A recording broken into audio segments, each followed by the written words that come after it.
we're live now.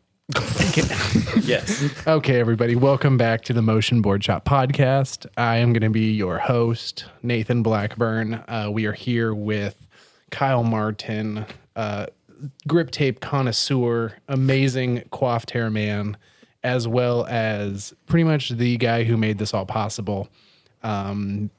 He's going to be our, what do you call, what's your job? Producer? Producer? He's the MC. Okay, dude. from now on, you're MC. producer. He's the MC producer. Producer MC. Kyle is going to be running this. And then we've got our special guest, Gerry.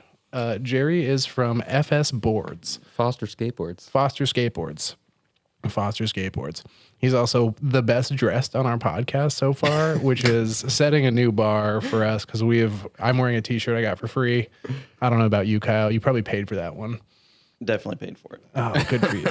You're like, this was the most expensive t-shirt I've ever bought. But I guess let's just jump in really quick and get to know Gerry. Gerry, tell us a little bit about yourself. I run Foster Skateboards. Originally from New York, moved to Seattle two years ago about.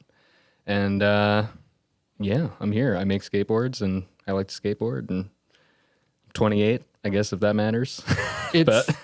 Yeah, that's old enough to have made some mistakes, but also old enough that you get the benefit of the doubt now that you kind of know what you're doing. Like when you're 22 and 24, people are just like, oh, I can't trust that guy. But once you hit 28, you're like, he seems pretty trustworthy. We can He's give him got the some keys. gray hair. It's fine. Like, Yeah, the gray hair. When I first met you, I was like, man, you must be so smart. He's got like the good looking gray fox. And you told me you were younger, and I was like, crap.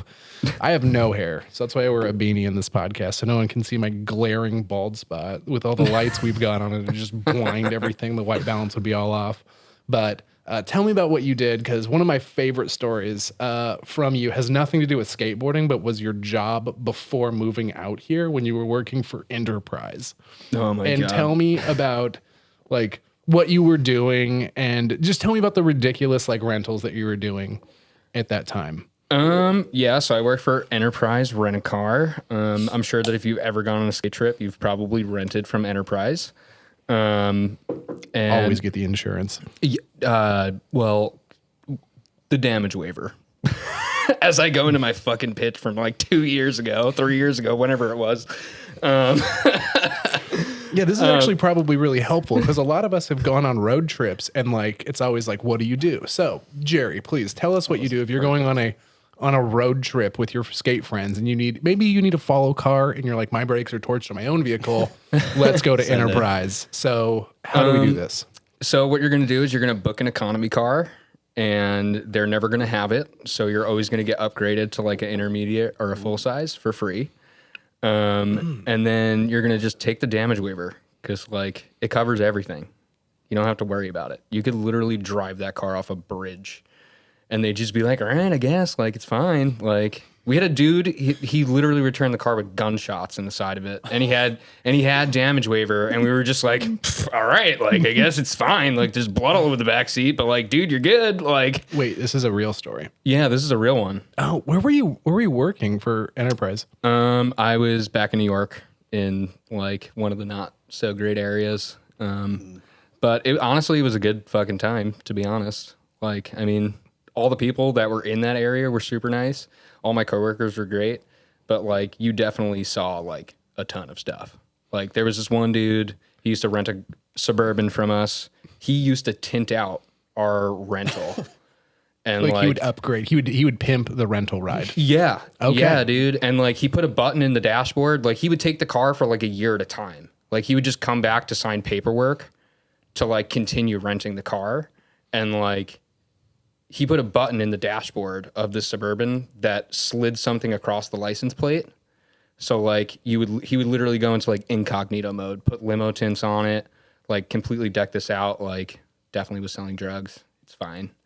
But like he was a super nice guy. Whenever he came in, he bought everybody egg sandwiches. Like, so we were just like, all right, dog. Like, I mean, if you're gonna give us $1,800 a month to like rent this Suburban, like do what you want. Like, Interesting. Okay, I would never have thought, like my goal whenever I rent a car is like spend the least amount of money possible. You know, get the smallest thing, try and fit as many people into it, split it Yep. like 400 ways, and like there we go. And to hear about someone upgrading the rental car is just, it's a new level of, you know, bourgeoisie. I don't know the word. Yeah. I'm pretty dumb, but Gangland shit. Okay. Like, Okay.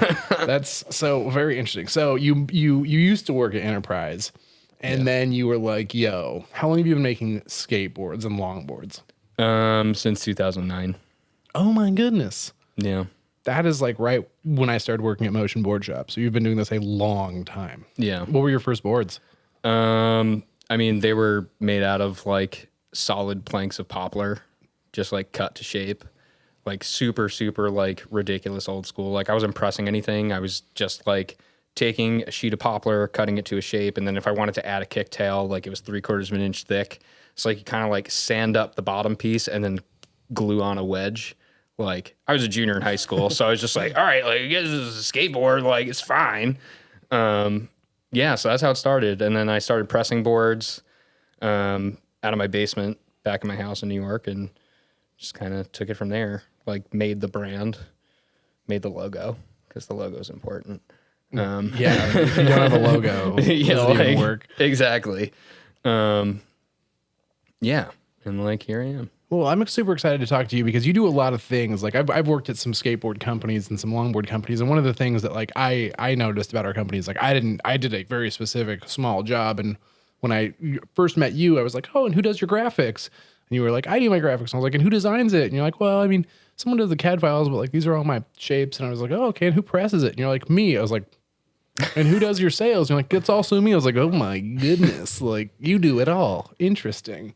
So one of the things that like I wanted to talk to you about is like for people who like you essentially started out in your home, which is how I think a lot of us like I pressed my first boards in my garage, and so pressing your first boards, like it went from cutting out a piece of wood, which is pretty much what modern race boards are. They're just flat. They're like add your own shape and put someone's name on it and you're good to go.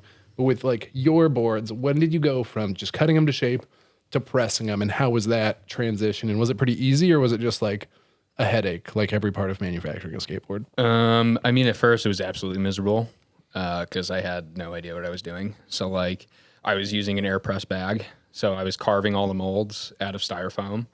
And then I bought some veneers and was just like, all right, like let's start gluing up boards, and like not having any idea like about, you know, like patterns of wood grain and like how you're supposed to stack them. And like I knew like I'd been skateboarding since, you know, pretty much I could walk. So it's like, yeah, I know that a deck is 7 plies and like there's 2 cross grains and 5 long grains, and like you just kind of slap them all together in that order, like 2 cross grain, like 1 cross grain 2, and like you're just going to be fine and that's going to be it. But that's not the case at all. And yeah, like I mean, I can't tell you how many boards I had that like delaminated and like just like warping and like all this stuff, because like I had no idea back then. I mean, it was probably about a year into building boards that I started getting into pressing. So I really hadn't done any research on anything. So I was just like, you just glue the layers together, stuff them in the bag, like up against the styrofoam mold, and like pull all the air out, and like hopefully it makes a skateboard. But, you know, after a while, it came to the point where it was just like, all right, you need to have a certain humidity, like temperature control. You know, you need to make sure that if you're looking at your long grain plies, like a tree grows in a spiral. So when the veneers are cut, like you'll see, like if you really examine a ply, that like some of the plies go this way and like some of the grains go this way. So you want to make sure that you're always making an X. Because like if you don't do that and you stack them all, like say they're all going this way, the board is going to have a tendency to warp that way. So yeah, I don't know. It's just, it took a long time. Yeah, I'll jump in and tell you a nice anecdote about me sucking at making skateboards when I was in my garage, and not knowing what cross grains were. And so getting like, I had bought a huge like I bought multiple sheets of 4 foot by 4 foot veneer. And then I was cutting those 4 foot by 4 foot sheets myself to make the plies. And I didn't realize you needed to cut them in other directions. And so I made boards that only had lengthwise like grain running in them. And if you don't know what that does, it makes your board incredibly torsionally worthless. And so like I had made a couple and my friends were like, this board's so sick. And so like they mounted their trucks on it, and immediately when it's like the biggest hill that has a bunch of turns in it, and they tried to like ride down the hill.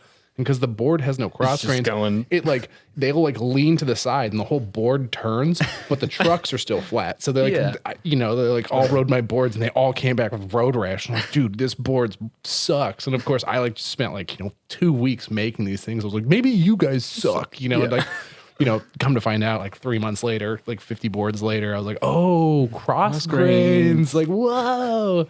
So that was super tough. The other one is, I mean, pressing in Washington brings its own awesome challenges. Nothing like the fact that we have rain here and humidity and all sorts of like very non-conducive variables to making boards. Nice. So, RIP. So that was one of the things that, like, I realized as well. It's like, oh yeah, I like left this board out for a while and like didn't really do anything with it, and then it got super, you know, like moist wood, and then you pressed it and you're like, oh, why is my board delimiting? You know, it's really expensive when you're starting off pressing boards. You're like just literally throwing money away. Yep. Like that's what it feels like. You're like, oh, I rode that board 2 days and now it delammed. Like, cool. I was only like $80 in like 3 days worth of my life. It's fine. I'm okay. I'm not crying. Yeah, exactly. Not to mention like the hours of time that it actually takes to like make something when you're making it with like primitive tools. Like, you know, like it's just like when I first started, it was like I had a bandsaw and a belt sander. It's just like, all right, like time to like, and like a handheld drill. So it's just like, all right, like I'm just going to put a base plate on there and like drill through it and like hope for the best, man. And like you come out with, and you're like, your trucks are like this, and like, yeah, the trucks are staggered or not even. Yeah. Oh my goodness. This brings back some PTSD. The misery, man. The absolute misery. And then, I made a really cool board for myself and that didn't suck. And I really liked it, but that took, 3 years of making crap to get to that point. Exactly. So you started in 2009. When did you use your first not airbag press? Because you're using different presses now. Yeah. So first time that I got some CNC cut molds and like actually built a hydraulic press was probably like 2012, I'd say. So like it was like a long time. But by then it was just kind of like, I'd put all these time into like carving these styrofoam molds and like trying to get all the specs where I wanted them. So I was like, all right, like now, since I know that I have everything the way that I want with the boards that I'm making, now I can just give these dimensions to a guy that will CNC cut the molds. So then I'll be able to build a hydraulic press and get it done like the actual right way. And at that same time, I kind of figured out a couple of other things about like, letting your wood acclimate when you first get it to like the humidity and like the temperature that you have it, like where you're storing it, and like you got to press in the same place that you're storing it, and like there's no like big like fluctuations in what's going on with the wood, and letting boards cure after you pull them out of the press, because that was like something that I never did, and that caused so much warping issues. Oh, you mean cutting them like the moment they come out of the... Yeah. I mean, who can wait? Exactly. Like, oh, it's so sick. I gotta get my super dull bandsaw blade into this bad boy exactly. right now. And then like the next day, it's like the board is just twisted like beyond repair. But, if you let the wafer cure for like 3 to 4 days, then... you avoid all of that. Yeah, I've definitely pressed some boards that like Frito chips would envy their level of curve. Exactly. Like, what? Like how? Oh man, I've had boards where like, I mean, it's always bad when like only 3 wheels touch, but it's even worse when like it's so torqued that like only 2 wheels can ever touch, and it's like locked in. You're like, ooh.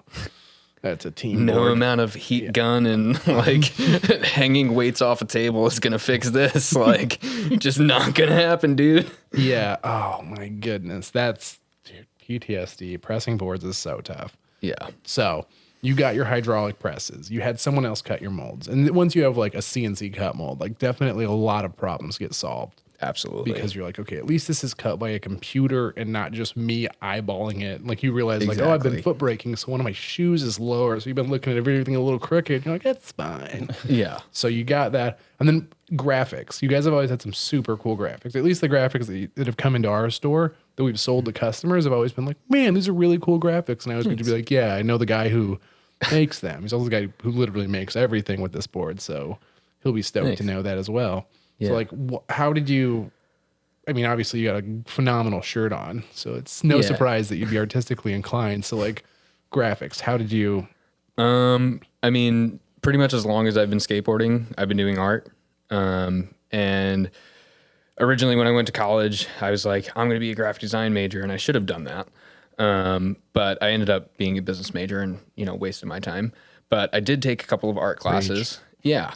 And, I took a couple of art classes while I was there, and there was one professor that really kind of like had me push the envelope. She's like, I know that like you're not an art major, but like you're pretty talented. So like, let's see what you can actually do. Paint me like one of your French girls. Yeah, kind of Okay. situation. And like because like the first couple of courses that I took with this lady, she was kind of just like, oh yeah, like this stuff is like all good, but like I can tell that you're totally like BSing this. Like you're just taking this for credits. You know what I mean? And so that you could like doodle in a notebook. Yeah, like. But the last course that I took with her, it was my senior year, and she wasn't gonna let me graduate. She was just like, I'm gonna fail you, dude. Like that's it. So I was like, all right, I gotta kind of like figure this out, Wait, And so your like, art teacher was preventing you from getting your business major? Yeah. Yeah, she was gonna make me like go to another semester just to get 3 credits so that I could graduate. She was like, I'm gonna screw you if like you don't put in some effort. So I was just like, all right, like guess I gotta like put in some effort. And it was like a portfolio like prep course, and like it was supposed to be like a drawing course, but like all the other people in my class were like doing anything but drawing. So I was kind of just like why am I just gonna like limit myself to doing drawing? Like screw this. Like I'm gonna do something different. So like I didn't go to the class for like a month and a half. Like Yeah, I just college didn't is fun. I like Yeah. paying for things and not use it. That's my favorite. No, it was just like I just didn't want to see this lady. I was just like, I don't want to deal with like you getting on my back about like this stuff. Like let me just do my thing and like I'll get it done. So that's when I got into block printing. What's block printing? I have no idea. So like I basically got these like pieces of linoleum mounted to plywood, and you basically carve whatever graphic you're going to be like doing, and then you roll ink onto it, and then you basically press the paper on top. Okay, it's like making a stamp, right? Yeah, okay, I basically. did that in high school. Yeah, so I was just I kind of barely like graduated. So I was just kind of like, like block printing super cool. And like the way that I draw, it was always like, I'm very like pen and ink heavy. So it's just kind of like when I do shading, it's not like I'm not smudging, because like I can't do that. Like I can see like the shadows on your face right now, but like I couldn't do that with like graphite, and like I'm not like that fancy. Like if I'm gonna draw shade lines, like they're gonna be like cross hatching or like like lines like in the drawing to like make it look like it has shading and depth. But like I'm not actually shading stuff, and like that translates to like silk screening and block printing. So I kind of just I've always really been into mythology, so I was just like, all right, I'm just gonna pick my 5 favorite myths and like do these block prints of them and like hope for the best. And like it did go over well. I passed, so it was fine. Nice. And that's kind of where the first like FS graphics came from, because then I just ended up being like, all right, I'm just going to take myths from the East Coast, because we're from the East Coast, and like do one board per myth and like make a block print out of it and like block print the boards.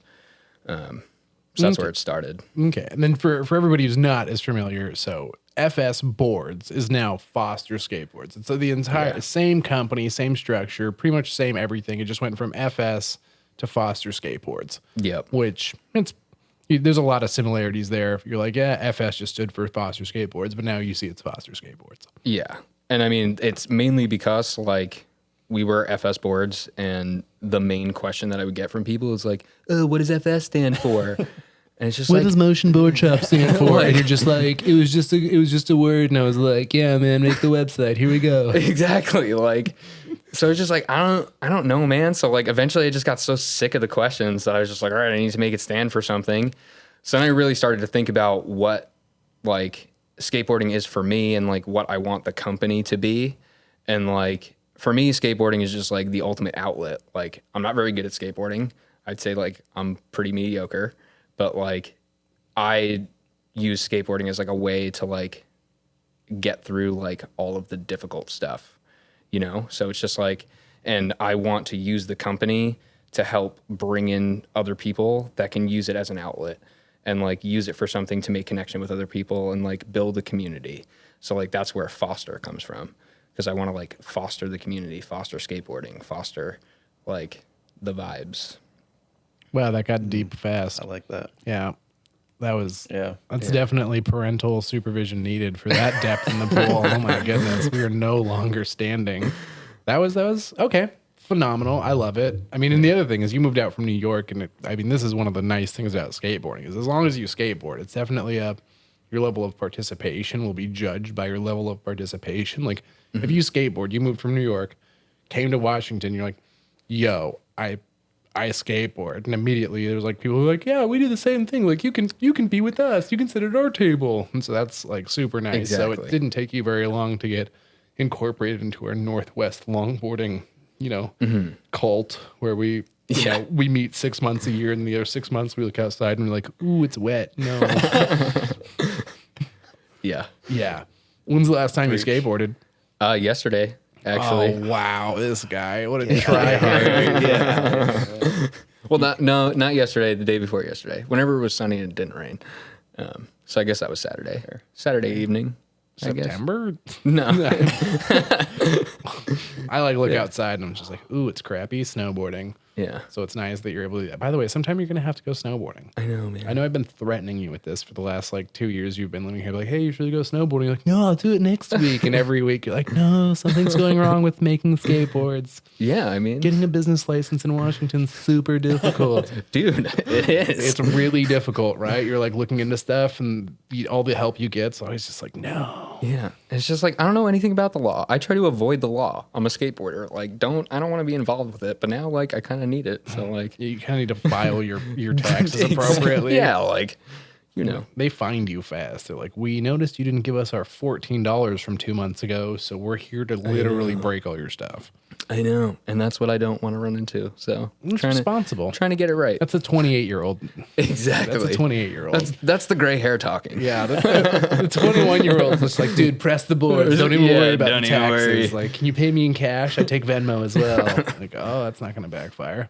Yeah. So, at what point did you, because we're going to go through the full evolution of this, like when did you stop making boards yourself, and did you like outsource that to somebody? Yeah, so I worked with a couple of different manufacturers over the past couple of years. And that transition happened like in probably like 2015, 16, somewhere in there. Yeah, it must have been like 2016, I'd say. And it was just because I was working full time at the time and trying to juggle everything and like just trying to get boards that were of the standard that I wanted them to be. Which we were talking about earlier is a lot higher than mine. a lot. Gerry has standards when it comes to his skateboards. I'm just like, there's only 7 holes, but like that's fine. I've only got 7 bolts, so like that should all it'll be good. Yeah, no, I mean like I want the product to reflect like who I am as a person. So like I have really high standards for like my art and like, you know, just like how I handle myself as a person. So, you know, I want every board to come out like when I know that somebody's going to be paying like a full price for it, like I want to make sure that they're getting something that is full price worthy is basically what it comes down to. So, you know, and I want the board to last and I want the board to, you know, feel good underfoot. And I want like, there's just so many like stipulations that I go through in my brain where it's just like, all right, like if I were to walk into a shop and like pull out a board, like, am I going to be happy that I paid, you know, $160 for this, or am I going to be disappointed? So like, I never want anybody to be disappointed is basically what it comes down to. We're getting deep here. Yeah. We're going levels. We're going levels down. This is an onion and we're peeling the layers back. But I mean, so just like working full time and like trying to do all that and like get it done. And like, you know, a significant amount of people started buying the boards from me. So I was just like, all right, like, you know, I'm not sleeping to begin with because the job that I had at the time was like brutal. So, and then like throwing this on top. So I was just like, let me see if I can find somebody that can like help me out with this. And that's always a super easy thing, outsourcing your manufacturing. There's never any headaches that go along with that. Oh, yeah. I mean, like the companies that I've worked with, they've all been like great and good people. The main thing was just like timeline factors that I ran into with every single manufacturer that I've ever tried to work with or that I have worked with. Like I've never gotten low quality skateboards from anybody that I've worked with, which is like amazing. But it's just, you know, when you're trying to hit a timeline, when you're trying to hit a certain like area of like, okay, like, you know, the season's starting, you know, I'm trying to like get boards in shops and like make sure that I have stuff for people to buy at the beginning of the season, and then the boards don't show up. You're like, oh, I really want my boards to arrive in April so I can sell them at this point. And they're like, okay, cool. We'll promise you April. You're going to pay us in January so that like we can get this run started, but your boards aren't going to be ready till like October. Yeah. Yeah. So, I mean, like that just became kind of the common thread over the course. So it was just kind of like, all right, well, if the boards are going to get here in October, I guess I'll be stoked for next spring. Like, yeah, when you're so far behind, you feel like you're back in front. I'm ahead, you know? You're like, oh man, it's all coming together for 2022. You're like, it's 2020. You're like, shh. Exactly, dude. Don't worry about it. Yeah. So, I mean, I've definitely experienced that this year. So Freewheel Co. is, I do nothing except come up with the ideas and the names. And, you know, we've been talking with our manufacturers. And so like I was really, really stoked when our Christmas shipment of wheels, all of our wheels that were supposed to arrive in the end of October got here in the middle of February, because that's exactly how you hit those holiday sales. exactly. Yeah, you're like, wait a second, like I missed Black Friday and Christmas, but don't worry, they're in time for Valentine's Day. You know, Thaney wheels are a super high commodity during February. Just okay. But hey, now I'm ready for spring, and that's just, you know, yay, everything's fine. Like put on a smile. Exactly. Longboarding's fun. Yeah. So, I mean, that's kind of the exact feeling that I had for, you know, the past several years, just trying to make it work and like constantly missing the timeline mark, but like somehow trying to make it up on the back end, you know, like it's just like, all right, like I got the boards in October, let's sell them for Christmas. And like, and then you do sell them for Christmas, and then spring rolls around again and you don't have any boards again, you know? So it's just kind of became like this endless timeline of like, you know, just never having stuff on time.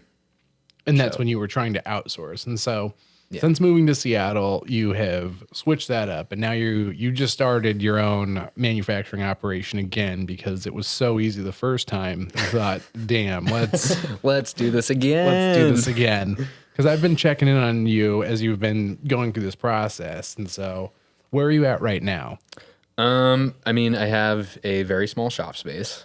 Dude, that's way better. Yeah. I was in an 8,000 square foot warehouse, and like there was one point where we had like no wood. And so it was just like me riding a pallet jack through this 8,000 square foot warehouse. And it's like, we have nothing to sell. Me like drifting around. Like you don't Let's need drive that. the forklift. Yeah. You don't need 8,000 square feet when you're not selling anything. Yeah. So yeah. Preach. Do it small. Exactly. And it's just like, I don't want to have a lot of overhead, and like, you know, that's one thing that I can say that I've always been pretty blessed with. It's just like, all right, well, you know, I was making boards out of my house, and then I was selling boards out of my house, and then, you know, I move out here, and it's like I was selling boards out of my apartment. So it's just like, well, I got to live somewhere. So, you know, my rent is technically part of my overhead for my business or whatever.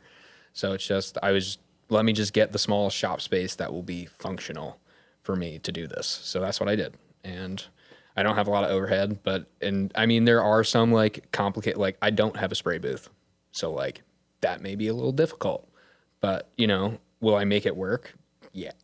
Yeah. Like not having a spray booth isn't going to stop the boards from getting Exactly. made. Yeah. There's Exactly. So, I mean, got a CNC, very small CNC, 2x4 foot, just enough to cut a skateboard. I was about to say that's all you need. Perfect. Exactly. Yeah. So, The best part about the the 4 foot by 8 foot table that we had was when it fell off the forklift as we were moving it into our new warehouse and like bent one of the legs. dude, And it's just sick. like, okay, so now our $35,000, like CNC machine that can cut on all these axes is, oh, by the way, one of the legs is broken. So of course, what do? We stick all the like messed up veneers under that one leg and boom, it's flat. You just don't, you pretend like I can't see it. I can't see it. It's all good. As long as it's level, it's fine. Yeah. Oh my goodness. So you've got a CNC machine. You've got your molds at this point. Yep. You've been screen printing your graphics as well. So you're hand screen printing graphics. Yep. How buff are your arms right now? Not very buff, honestly. Like I thought that I would have seen more. You're know? disappointed in your gains. I am.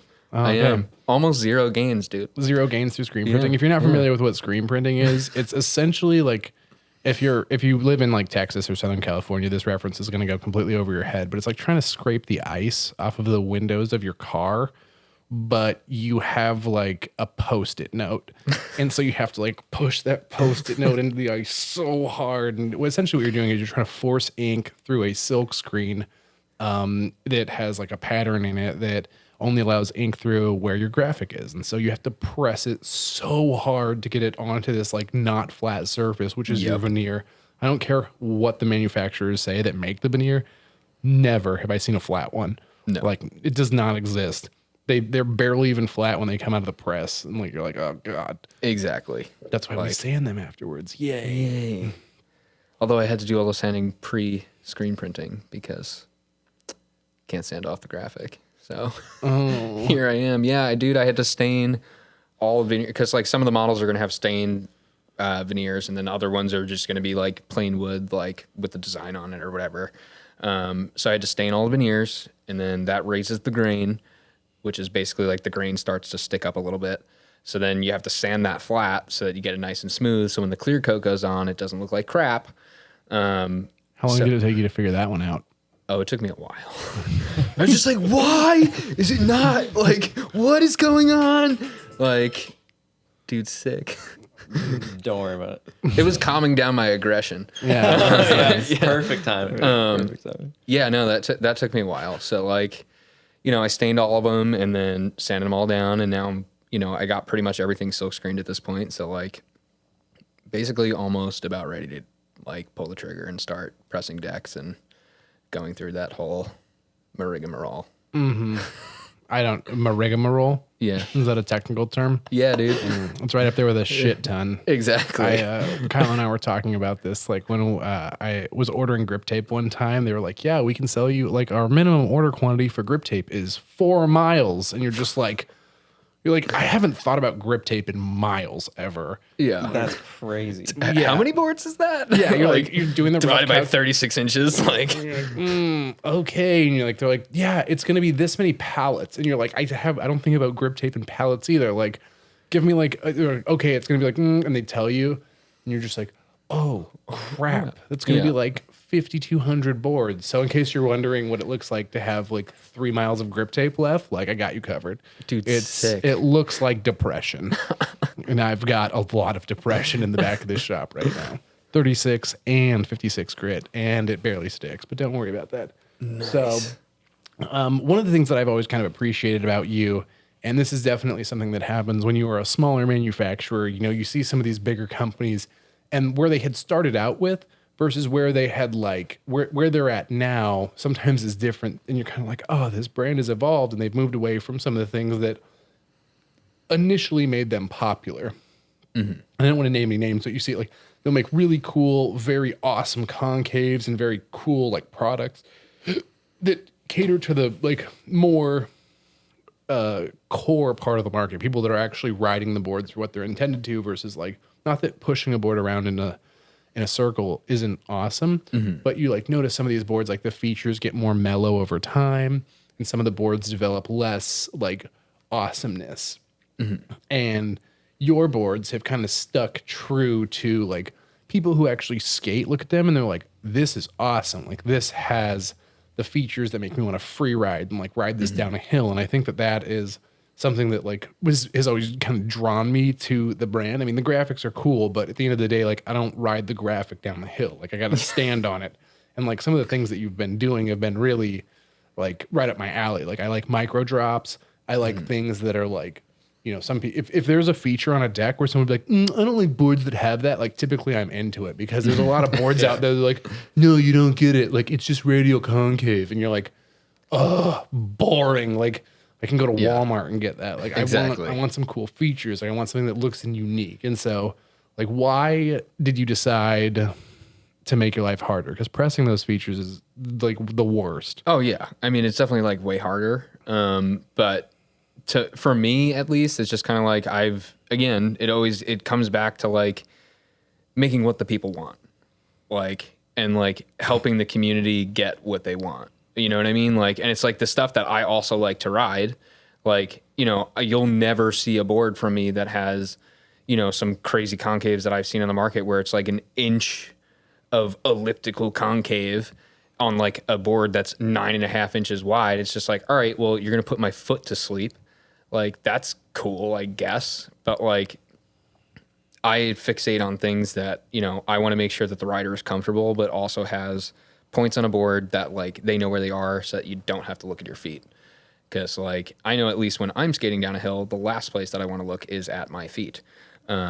To know where I am. It's a very useless place to look. Yeah. So it's just like, I want to put, you know, like minimal reference points on a board so that it's just like, all right, like the rider knows that, oh, okay, like there's that flare. So like, I know that I'm in like the right spot. Like the truck holes are mounted, like flush mounted in. So like if I'm hitting that flare with my toes, like I know that I'm almost right over my front truck. Or like in the rear, like if you're putting rear W in a board. Like, you know that you're in that sweet spot. Like, you're not going to put, like, you know, something like this sticking out of the board because then it's going to hurt your... For the people who are just listening to the podcast, Gerry just indicated with his hands a very uncomfortable W concave. Yeah. Something you wouldn't want to stand on for 3 seconds, let alone a downhill run. Yeah. So, like, you know, one of the first boards that we ever put W in was the rake. And, like, I called that Ghost W because, like, you don't really notice like that it's under your foot. Like it's never going to give your foot a cramp. It's never going to like intrude on like you moving your foot, but like it fills in the arch of your foot perfectly. So like you get that full support and you know where you are without it being like obnoxious. Assuming you're not flat footed. Yeah. Yeah. I've definitely had people come in and be like, this feels really uncomfortable. And you're like, okay, pull your foot out of your shoe. You're like, oh, you're flat footed. You're built like a duck. Like, exactly. Okay, come Never over here. mind. Yeah. Come over here. Let me show you some boards that don't have W. Like, it's like literally breaking someone's like metatarsals in their foot. And you're like, no, it's comfortable for me. And they're like, no. Yeah. So I like that. I mean, so we've got some of your graphics and we got some of your concaves pulled up. So because we're so professional, we have nothing labeled. So, so Kyle, pull up some of these photos, and then Gerry's going to tell us all about these boards. All right, keep talking. Let me. There's rigmarole. Yeah. Wow. Was it tough to find that? A confused or meaningless talk, a complex and sometimes ritualistic procedure. So I meant it like number 2. Number 2. Okay. Okay. I mean, gun to my head, that's not how I thought you would have spelled it. I felt like it would have been 3 words, like rig, roll. Like all like with the little with the dashes in between. like peekaboo. Yeah. Okay. All right, what am I looking for now? Yeah, I mean, if you just start opening up some of those guys, because, you know. Ooh, features. Oh, yeah. So this is, because, I mean, even when you're going to make a cruiser board, you got to make it cool, right? You know, other companies haven't done that. So. Well, again. Oh my God, is that concave? Yeah. Gerry, you're so behind the times. Haven't you heard? Nobody wants concave except for literally every customer that's ever come into my store ever. Yeah. Flat boards are, no. Exactly. Flat boards are what you made in 2009. Yes. So, I mean, like this deck, it's 30 inches long, 8 inches wide.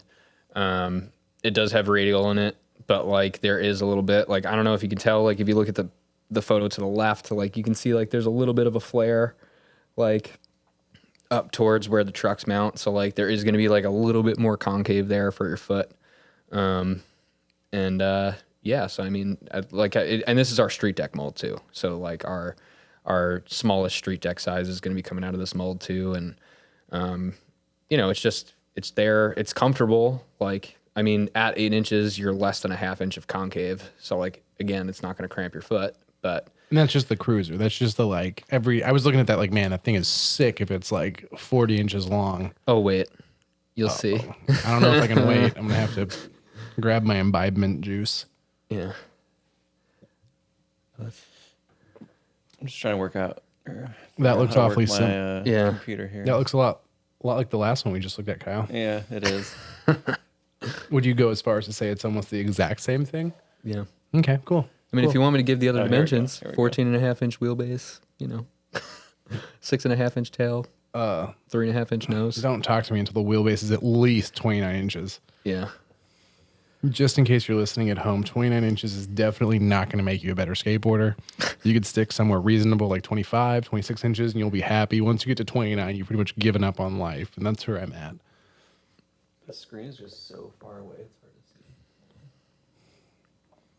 It's like Daphne from Scooby-Doo. I need my glasses. Gotta look for the clues. I'm a little blind. Come on. Not that blind, though. Ooh. Oh, so this is a fun one. And there's like another one that goes along with this that shows like the top concave on the deck. So this is going to be our biggest street deck shape. Ooh. It's 38 inches long and 9.5 inches wide. And it's got wheelbase options from 18 to 20. There's definitely some kids that are listening to this who just crash their car. They're like, a 38-inch skate deck. Like, oh my God, finally. Yeah, exactly. I feel seen. Yeah, we're filling the hole. Because I mean, Which is a very important job. yeah. So I mean, like, this is the deck that I'm personally most looking forward to. It's kind of bringing back an old deck that we made a couple of years ago, the Big EQ. Just taking that concave and just tweaking the things that I kind of always wanted to tweak. So there is rocker in this deck. There's mellow wheel flares to give you wheel clearance. The way that we design And wheel wells. Yeah. CNC'd wheel wells are going to be in this.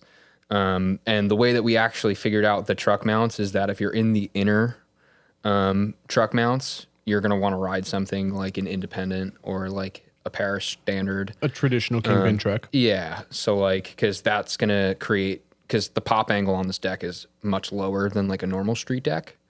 This is a different one. This is the one that I'm talking about. This is the cruiser. It's 36 inches long with a 22-inch wheelbase. And it's now we're super, super sick. Does this go along with the other one? Show us that Big EQ one, Kyle. Which one? I don't know. We didn't label anything. Yeah, Welcome to Motion Boardshop. the one that we were on previously. Oh, okay. So this one, this is the top view of the concave. So like you got little wheel flares, radial concave at 9.5 inches. You're right just above a 1/2 inch of concave in there. But the tail angles are lower on this deck and the tails are actually a bit longer. I like that for free riding on this kind of deck because you have more area to basically put your back foot onto the tail. And as the deck gets longer, you don't need as aggressive of a kicktail. I mean, you see that when you get to like long dancing boards. Like those things do not have steep kicktails because you're not ollieing them high anymore. Exactly. And I mean, you can with this deck because I can't. I suck at ollieing. We'll work on the that. metaphorical you out there. Someone out there can ollie this board really well. Nate's just going to be in here like holding onto the counter like, I got one. We'll work on that. But I mean, so inner wheelbase, you're going to want to, ride it with traditional kingpins. And then the outer wheelbase, you can set up an RKP. And basically since RKPs typically bring in your wheelbase more because of the geometry of the truck, the tipping point is going to be the same exact spot with 99% of your trucks. So if you like the feel of an RKP more, then you just buy this board and you put it in the 20-inch wheelbase and the tails are going to react the same. So you're not like, cause how sometimes you get those boards where like they have multiple wheelbases, but like the tail isn't always functional or it doesn't feel as good in one of them. Oh, 1,000%. That happens all the time in the shop when someone comes in like, I've got these independents. Like what longboard can I put this on? You're like, you're going to want to put those independents in the trash. Like there's not a board out here that's going to be long that also feels good. Exactly. Someone's definitely going to comment that like, you don't know what you're talking about, Nate. Like the Tesseract is meant for this. I'm just going to be like, well, I don't ride a Tesseract. Like, once again, is there a 29-inch wheelbase on a Tesseract? Like, no. Bummer. Okay. So, I mean, this is kind of like your big dude, rad dad shredding around the town, long skateboard. Exactly. What's the name of this bad boy? The Omnivore.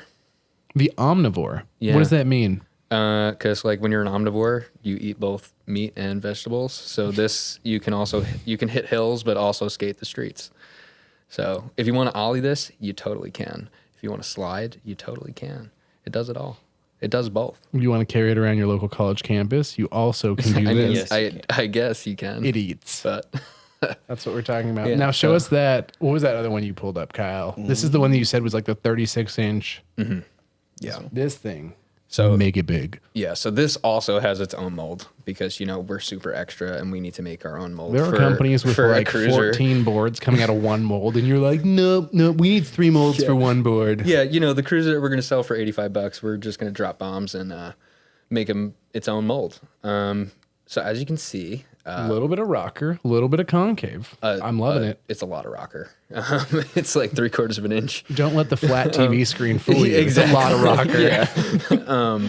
Pretty mellow concave. And there is a little bit of an increase towards the wheels, just so that, you can set it up with bigger wheels if you want. Not like wheel flares, but naturally kind of wheel flares. More of Yeah. an organic, gluten-free wheel flare. Exactly, Okay. dude. It's it's conflict free. Yeah. Yeah, so I mean, this one is another one that I'm looking forward to a lot. It's just going to be super surfy. It's 8 inches wide, 36 inches long, 22-inch wheelbase. We're going to do completes with this one, so you can buy it deck only if you already have the parts. Like, we're not going to, force You're people. gonna force people to buy the complete. Yeah. How generous. Yeah. How generous. But if you do want to buy it complete, it's going to be set up on trucks and wheels and got some grip tape, and it's going to be a grand old time. What's the name of this bad boy? This one doesn't have a name yet. Yet. Yeah. Don't let me come up with it. I have nothing to contribute to that. Do it it. looks Do cool. it. It looks Yeah, like, it's good. I mean, not that I need another longboard in my life, but this definitely looks like something that would be very, very cruisy. Yeah. I mean, pretty much what I did for the shape was the original cruiser board that we actually looked at. That's 8 by 30 inches. I just took that and like stretched it out to 36 inches because I was like, oh, that's a really cool cruiser shape. Like, let me see what happens if I make it 36 inches and keep it 8 inches wide. And that's how I got like the profile. And then I was just like, all right, this is like a really dope profile. So we need to make it a really dope concave. So And it's got a real kicktail. yeah. So that's a full kicktail. That's 6.5 inches, standard kicktail height. And then it's got a little tiny kick nose because, I mean, you always need a nose. So Sounds like something a guy who can ollie would say. Oh my God. I feel so slighted against. Okay. So there's going to be a name for this coming shortly. yeah, so at some point. Right now, it's just breathing heavy. Yeah. Show us this next board. Okay, hold on. Oh, man. So, like, how much back and forth are you the one designing all these in CAD, or are you like working with someone? Yeah, so I'm working with somebody. I'm working with Jared from Drang. Okay. But he does phenomenal design work. Yeah, so I mean, me and him have gotten very, very close over like the past 5-6 years. He's like a very good friend of mine, and he knows, more than anybody I've ever met, probably, about designing things in CAD. And I kind of just like, over the course of the past like 12 years now, I guess, I've learned a lot about what I like in a concave and like what kind of measurements I like in a concave. So I kind of just, I design all the profiles and I basically get a general range for what I want the board to feel like. So like for me personally, like the no cramp zone is like right around 1/2 inch at like 9.5 to 9.75 of an inch wide. So like you don't want to go over that, but you don't want to be below it because then you won't feel it. So like, I kind of just give him all these like measurements that like I've come up with in my brain and like, that the team has like also put in input into. And then he's just like, all right, like I'm going to put it all together like on a mold face and then we'll put the profile to it. And like, And then you can tell me you hate it and we can scratch it and start over again from scratch. yeah, I mean, dude, like we've done that quite a bit, but Yeah, being the guy who has the ideas is such an awkward part because the person who designs it, you're always just like, yeah, that's good, but that's nothing like what I said. No, see, the whole thing is that 9 times out of 10, he hits the nail on the head with what I said. Which but is then a unicorn. But then I look at it and I'm just like, no, I don't think so. And then he's just like, all right, like, I guess like we can change it. Like we can tweak it here, we can tweak it there. But like, He's just like pouring shots of like rubbing alcohol and like throwing them into his eyes. He's just like, oh, another redesign crap. yeah, but I mean, no, he hits the nail on the head every single time. If you ever need a board design, he is your guy. Yeah, I used to order so many like Drang uncut boards. Like, Yeah, dude. Like, You're over here promoting him, and now you're gonna clog his like production stream, and you're never getting another board done. it was hard to order. It's been hard to order those. Like, yeah, no, I mean, I got him on speed dial, so it's fine. He picks up my calls. We have a relationship. Yeah, man, we're good friends. I'm happy for you. That makes it so much easier. Yeah, for Makes sure. it easier to know the people that you're working with. Okay, Yeah. now we're getting into like free ride boards. Notice Yeah. that the kicktail's gotten a little bit more subtle. Yeah, yeah, but it's still got a nose. So I think about your nose. Yeah, so That should fit my foot stop on there nicely. So this board is, if anybody out there has ever skated the rake, we took a lot of ideas from that board, and we kind of morphed them into like this rake 2.0, I guess, with a kicktail and a little kick nose. So basically what we have going on here is the board is 9.6 wide by 38 inches long. Wheelbase options, I know that there's only one on there right now, but it's going to be 24 inches through 24 and a half. The adjustable wheelbase is going to be in the front.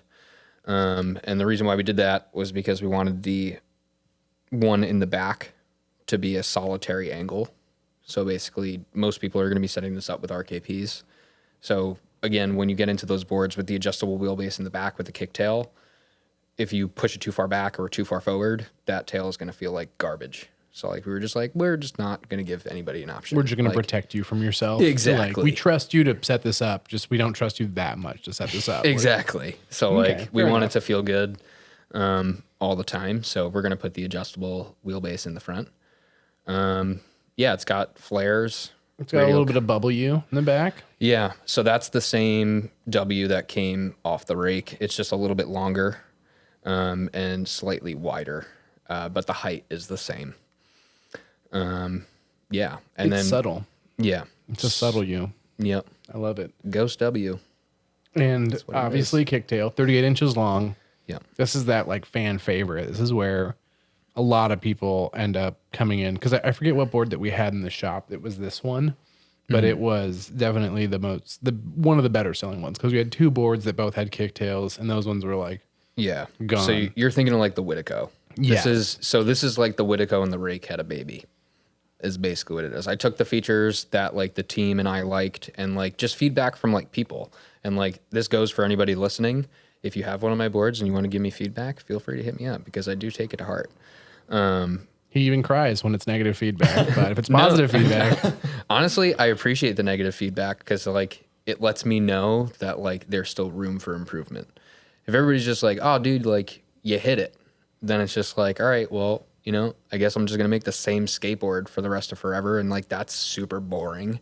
Like I want people to give me feedback. It's just like, like, dude, like maybe you could tweak this a little bit because the R&D part to me is one of the more interesting parts. And I like changing things up. And like, I don't think, you know, we will ever be one of those brands that's just going to be like, all right, we have this mold and like, you know, we're not going to update it for the next 10 years. unless it's the Evo. If it's the Like- Evo, you keep that where it is. It's the most winning board in all of downhill skateboarding. Yeah, because like changing the Evo would be sacrilege, but like something like this, like there's always going to be room for improvement.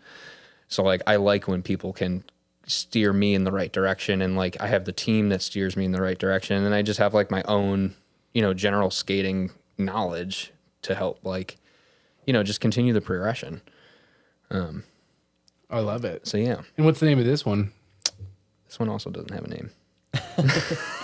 Do you have a graphic for this board yet? No. This one does have a name. Okay. I'm playing with you. It's called The Deception. The Deception? Yeah. Why? You're bringing it out right now. Yeah. I mean, well, we'll talk about that later. Because it sounded cool. What do you need?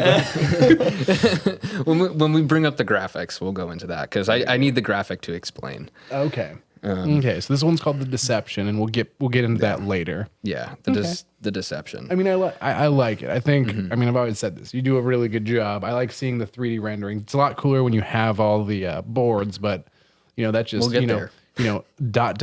Maybe Gerry will be back later when the boards are done, Yeah.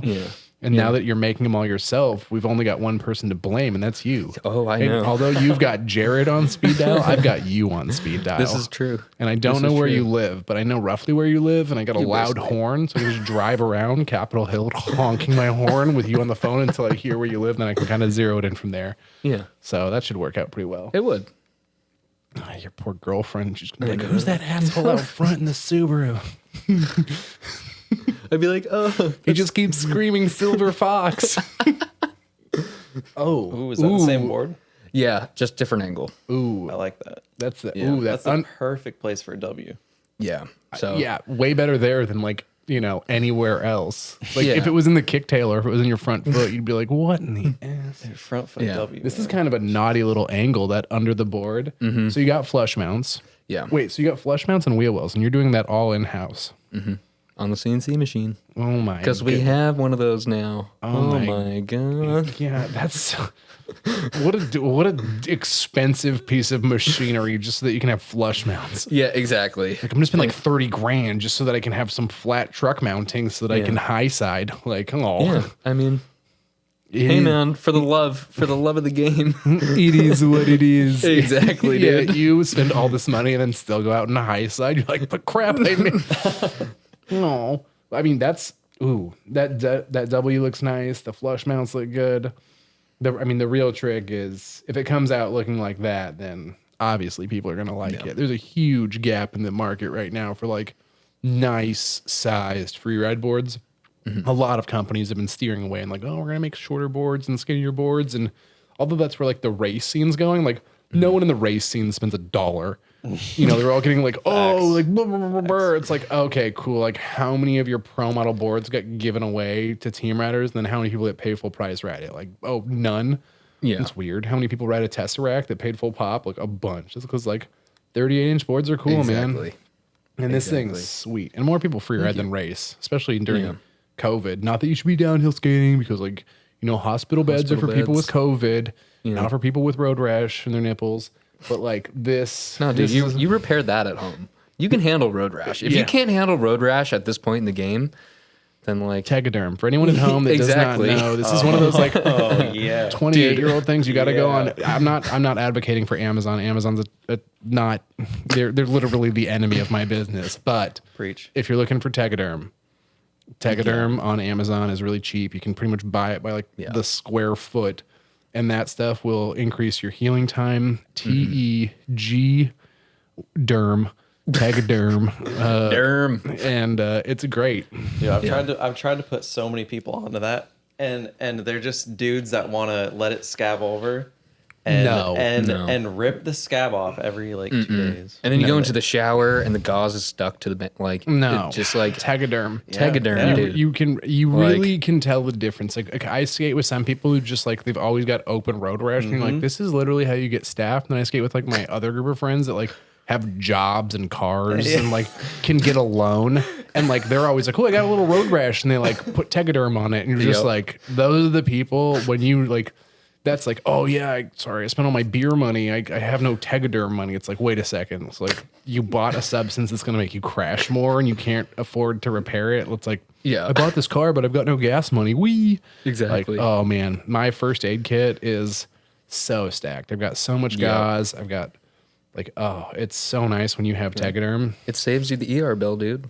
Like not knowing that like, all right, I can repair this myself. Like just it makes your wallet a lot happier is what I'll say. Yeah, it's like insurance. yeah. It's like you pay a little bit more up front than you would, but like you don't pay as much in the back end. And like when you get that, like I've been to the ER twice for road rash, and it is like one time I felt like 50 miles an hour in basketball shorts and a button up, and got smoked, like wobbled off my. It's gonna sound bad. I had a Rain Hellcat and the nose was completely broken because it hit a bunch of curbs. And I was riding Randall R2s that were bent. And I snapped a kingpin and wobbled off my board at like way too fast on a hill I'd never skated before, but it was cool because I barely knew how to slide. So I like wobbled off, rolled through the gravel, and then wrapped myself around a stop sign.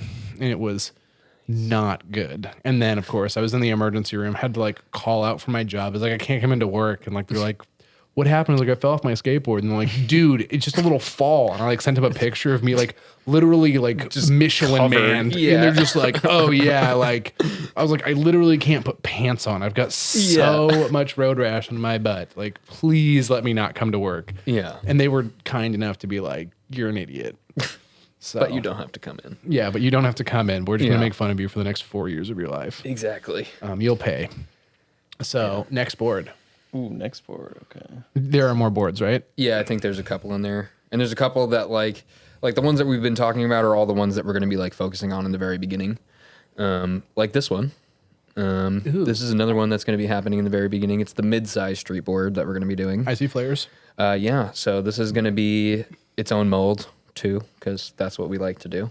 Because spending all the money up front first is exactly what you want to do. Yeah, you know. For anyone that doesn't know, when he says it's on my own mold, that means that he spent even more money to make a custom mold so that he's like very, very committed to this shape. Yeah, and so that I give the people what they want, you know. But anyway, so this board, if anybody has a Scythe, the board that we just recently produced. Yeah. This is like the ultra upgraded version of that.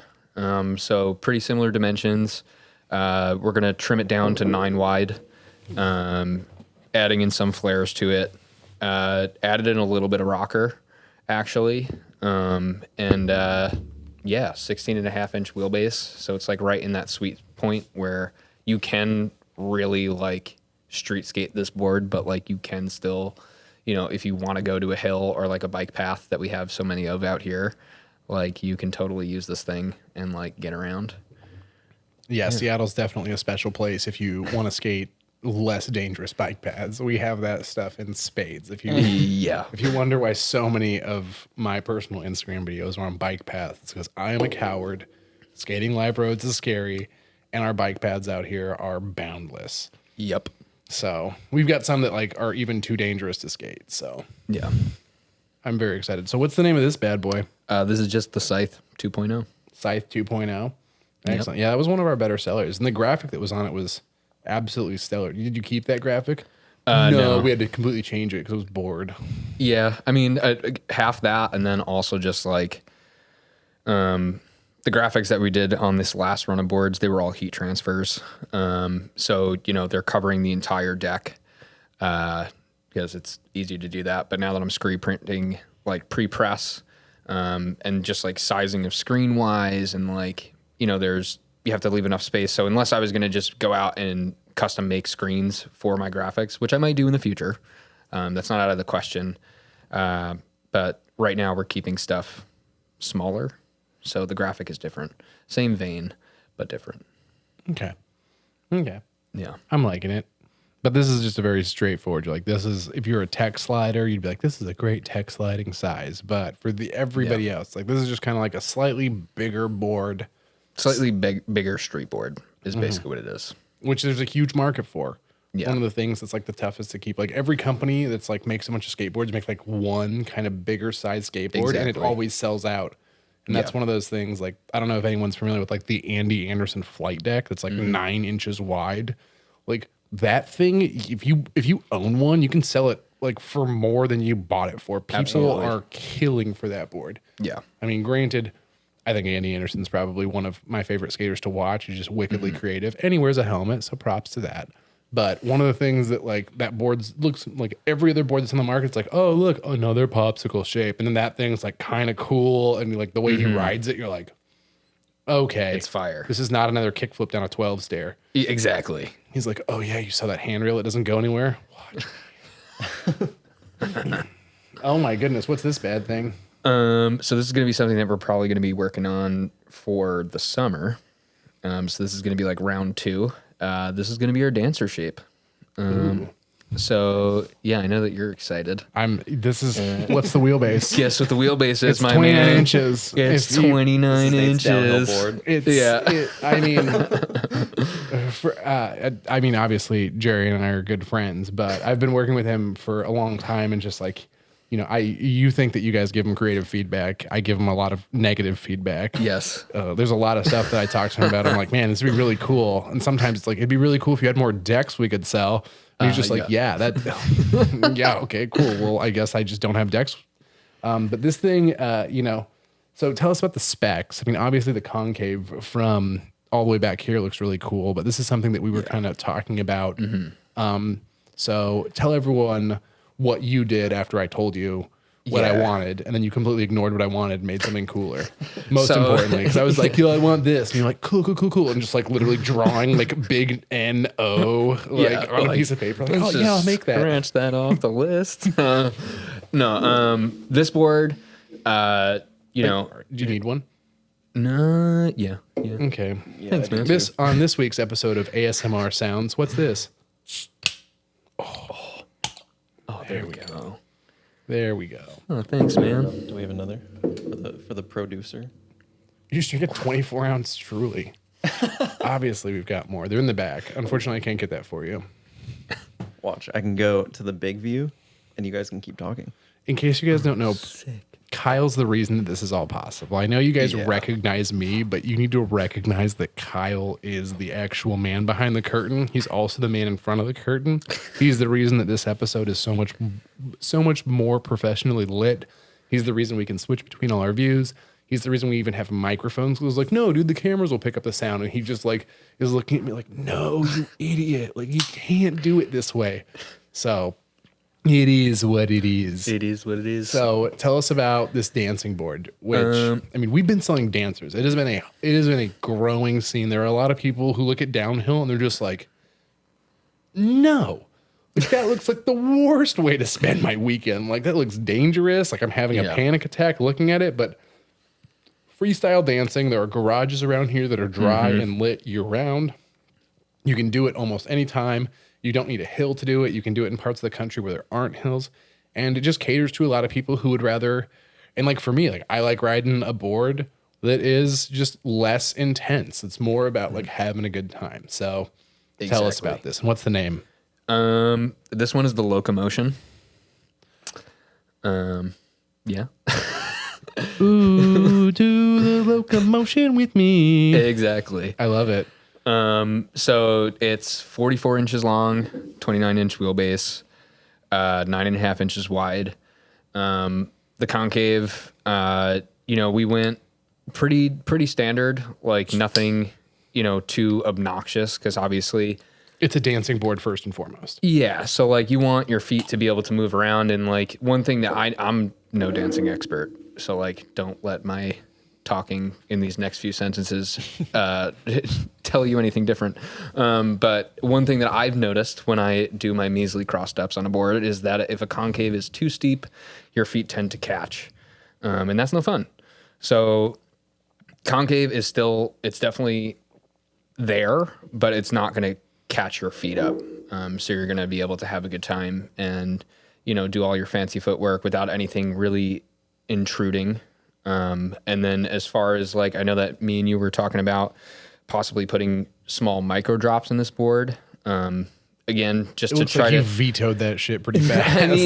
I mean, I'm just thinking of function first and foremost for like it being a dance board, and like there is going to be somewhat of pockets there. So like, trust me, you'll be satisfied. And you can see But- it's got that like epicenter concave where there's a little bit of rocker and then it kind of flattens out over the mounting location. Exactly. So what we ended up doing was we just put way more rocker in those areas. So like the truck mounts are flat, and then the rocker starts right at the like inner bolt holes, and it's accelerated. So basically you will get a little bit of something where you can, so like if you're going for a slide shove, like you'll have something that you can nuzzle your feet up against to like kick the board around. Or in your case, like you want to put your foot up against something to slide, like you will have a reference point there. It's just not going to be too intruding if like you are doing footwork and you get towards the front or the back of the board where like you're going to be stepping on like a micro drop, which would be annoying. Oh yeah. No, when I was like, yeah, put some micro drops in it. Like that's the part where I was like him with like his notepad and he's just like, Nate is an idiot. It's like, yeah, I got that. Don't worry. Just like highlighting it and like underlining it. So yeah. I mean, it looks great. And as we were talking about earlier, as the boards get longer, you want to start lessening the angle of those kicktails because it becomes more important to sort of, I mean, especially with the way that you build boards, you're like, yo, this is a purpose. Like, I'm not expecting anybody to like tray flip this board, but I'm sure someone's going to do it. You're going to probably share it on your Instagram. Exactly. Because that'll be like really cool. Yeah. But, you know, initially you're like, yo, pop shove-its, maybe some pivots, maybe some no complies. Like, that's really what it's meant for. Yeah. And if you're doing anything more than that, like, that's a little bit more on you. You know, we've seen the videos of people doing heinous stuff on boards that don't make sense. And at that point, you're like, maybe that guy's just really good at skateboarding. Like, yeah, like if he was on a street board, what could he do? Like, you know what I mean? That's like, tough when you watch like longboard dancing. You're like, oh my God, he can triple kickflip that like 46-inch board. Like, what could he do on a skateboard? Yeah. And like you like watch him get on a skateboard and they can't even ollie. And you're like, oh, that's mildly disappointing. I mean, and then again, like honestly, to each their own. Like that's like one thing that I really love about skateboarding is that like people find stuff that they like to do, and like it's all skateboarding. And at the end of the day, like if you're on a plank of wood and it's got 2 trucks and 4 wheels, like maybe it's got 8 trucks. Yeah, you know. No, maybe it's got 4 trucks and 8 wheels is what I meant to say.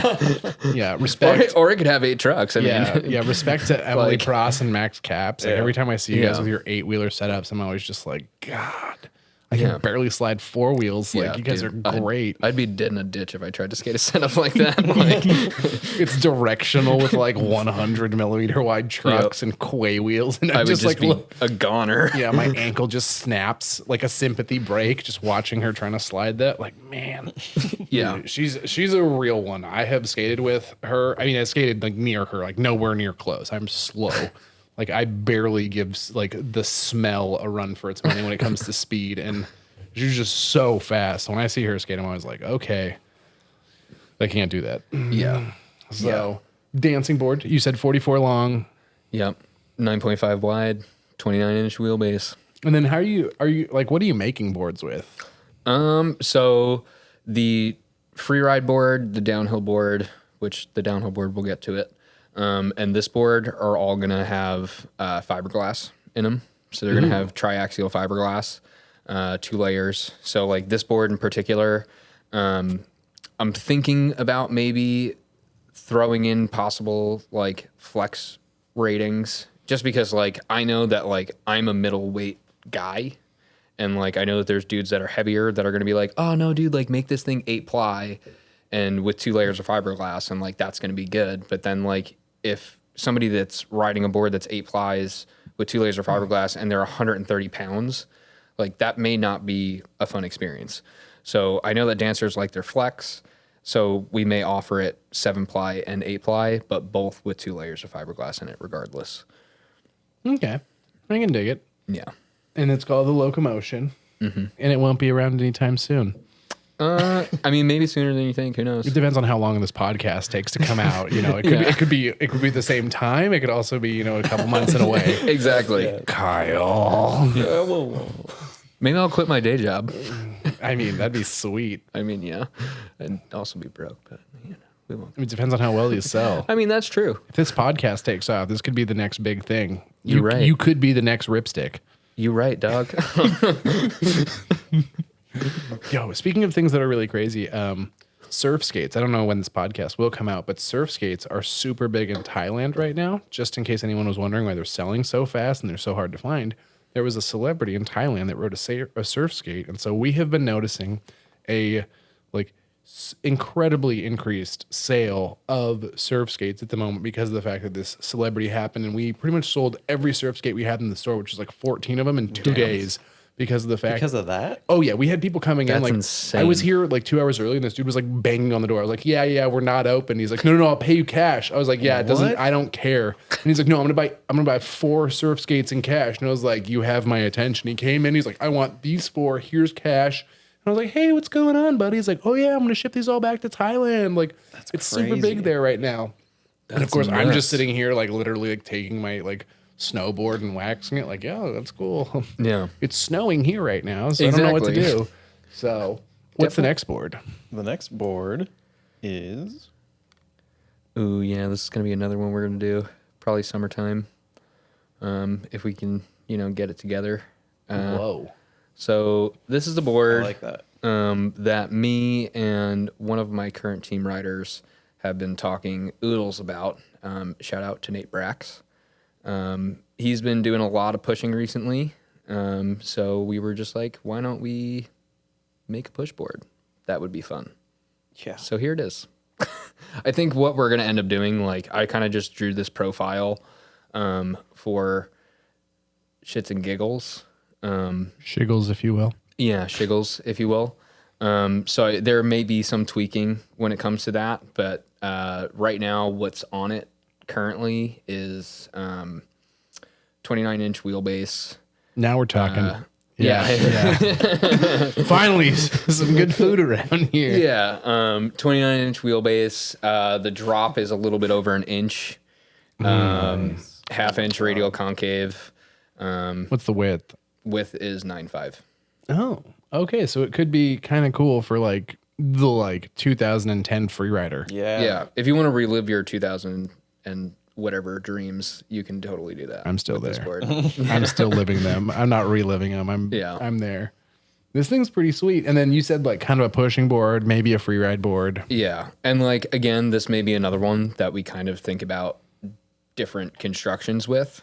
Like we may come out with like a, free ride version that's like a 8 or 9 ply with fiberglass in it, but then keep the push board to just like a stock 8 ply maple. That'd be sweet. So it's not heavy.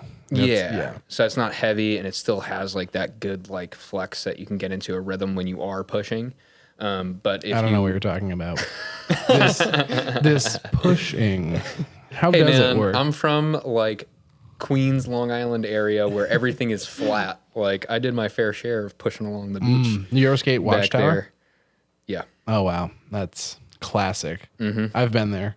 Yeah. Someone was like, you got to go skate Watchtower. And I remember like looking at it and being like, oh, please, no. Yeah. Like the hill into the McDonald's drive-thru is steeper than this. Yeah. This is nuts. Yeah. So, I mean, yeah, definitely important to have a good pushing board. I mean, I'm so spoiled. I live in Washington. I essentially live at the bottom of one of the more dangerous downhill roads in my city. And I skate it pretty frequently when the sun's out. And so I have yet to walk up it. I've lived at the bottom of it now for 3 years. Like, look at my girlfriend with like big old puppy dog eyes. I'm like, babe, can you take me to the top? Like, and she's like, anything to get you out of the house. You drive a pickup truck. This is awfully convenient. Oh yeah. I mean, R.I.P. to the bed of the pickup truck. It's now essentially Chateau de Charlie. In case you don't know, I've got a big old Pyrenees puppy. He is 7 months old. He is 80 pounds. He is a lot to handle, and the back of her truck now is purely devoted to this dog because he's wonderful. The way that it should be. Yeah, the way that it should be. Screw my downhill skateboarding, I guess, or whatever. I guess I can drive my own car. Yeah. But yeah, I'm liking this. Any names for this yet? We were thinking about going retro, and we had a board like this, but the drop was like way bigger back in the day, and it was called the Ozark. So we may just keep that. Just call it the Ozark. Yeah. I mean, but that's the nice thing about having your own company. You can change it whenever you want for whatever reason. You don't have to apologize. Exactly. You're just like, yeah, we renamed it. How come? Be like, ooh, I ruined the screen, so I had to do a new one. Exactly. Okay. And yeah, keep it real. People still buy the Switchblade from Land Yachts. And I mean, there's a lot. The Switchblade's pretty mellow when it comes down to it. So like, there's a lot of people who are like, yeah, I want this, but more intense. So I think that this looks pretty cool. And I also like how there's kind of like a little bubble droppy to that as well. Ever so slight. Leave it up to Gerry to make it harder on himself to press a board. Yeah, you know. We'll deal with all those cracking issues when we get to it. But like just you alone at night. Oh, I've been there. Nothing like coming out with a new board and like breaking like 4 of them when you're pressing them. You're like, okay, I guess back to the drawing board. Yeah. So this is our street board. That's a skateboard. Yeah. It looks like a skateboard. Yeah. So this was actually designed by another team rider of mine, Ryan Wilhelm. Shout out. You know Ryan. I do. Yeah. So me and him worked on this board for a very long time. So the cruiser that's coming out of the same Without being concave. a total ass, this kind of looks like a skateboard. Yeah. But this was the same mold as the cruiser, the 30-inch cruiser. Yeah. So what separates this from like your traditional popsicle stick? So it's a little shaped, and that was something that we wanted to have. So the nose is super blunt in the front. The thing that me and Ryan kind of discussed when we were designing this was just the wider the nose is, the more your foot has to catch on. So like when people I'm make thinking those, of this board backwards. So like the top part up here, that's the nose. that's the nose. Oh wow, I was way off. Everybody does that. But like, yeah, so we gave it a 7-inch nose and we kept it super blunt to have your foot have a lot to flick off of. Concave again, me and him worked on it.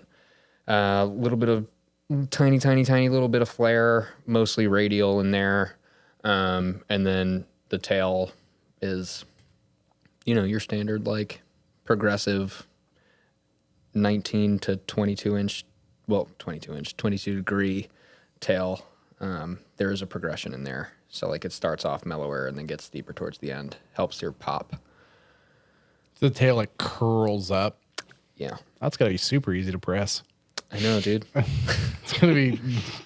Why doesn't everyone do it like that? I mean, there are quite a few companies that are starting to do it now.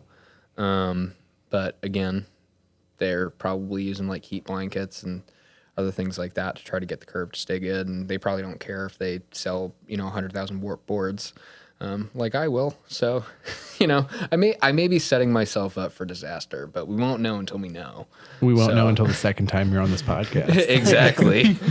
You're just in tears, and this is Hey, like more of guys. an intervention episode than it is Exactly. like a review of your boards. Like, Hey you guys, got it's it. October of 2022 and I still haven't finished a skateboard. But don't worry, we brought manufacturing back in house. Yeah. I love it. And so it's a skateboard. Mm-hmm. I can dig it. What's the length? 32. That thing does not have a 29-inch wheelbase. No, it does not. 14 and a half. 14 and a half inch wheelbase. Okay. Oh, here's some graphics. Ooh. Digging. So I don't know if we lost the little mini downhill board in there somewhere. But We can look for it real quick. yeah, because that was the last one, I think. Oh, That yeah, we that had was to the go last over. one I had. Yeah. This is the last one I had. I don't know if we want to talk about that first and then talk about graphics. Here, let me see. Or go the other way. Yeah, we should probably finish up with boards. I think it's really fun having you talk about something that you've worked a long time on, and then me just like literally sweeping your legs out from under you. Be like, how come it doesn't have a graphic? You're like, this is a 3D rendering. Be like, it looks crooked. Be like, yeah, it's because it's an off-angle version. Yeah. There should be a little mini one that I'm doing for all the homies that downhill race. That don't pay full price. Yeah, I do.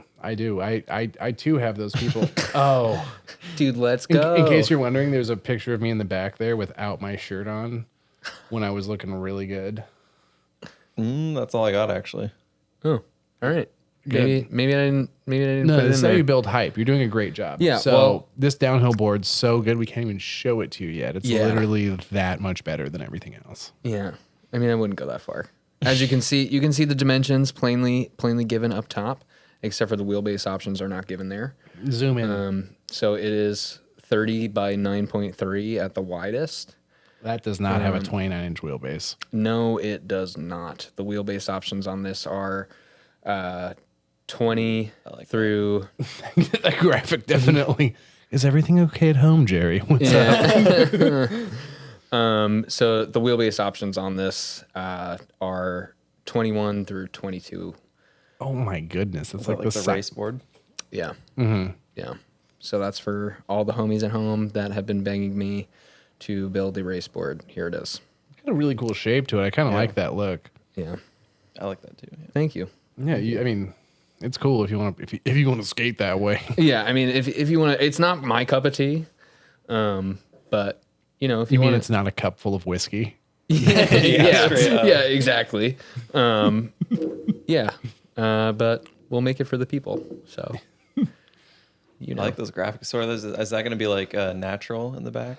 So it's going to be stained. Nice. So stained gray and then stained navy blue. So both of them are actually coming out of the same mold, which is why they have the same graphic. So it's going to be both of them are called the Deception, because that's what we're calling the mold. So it's the Deception NK and the Deception SK. So no kick and single kick.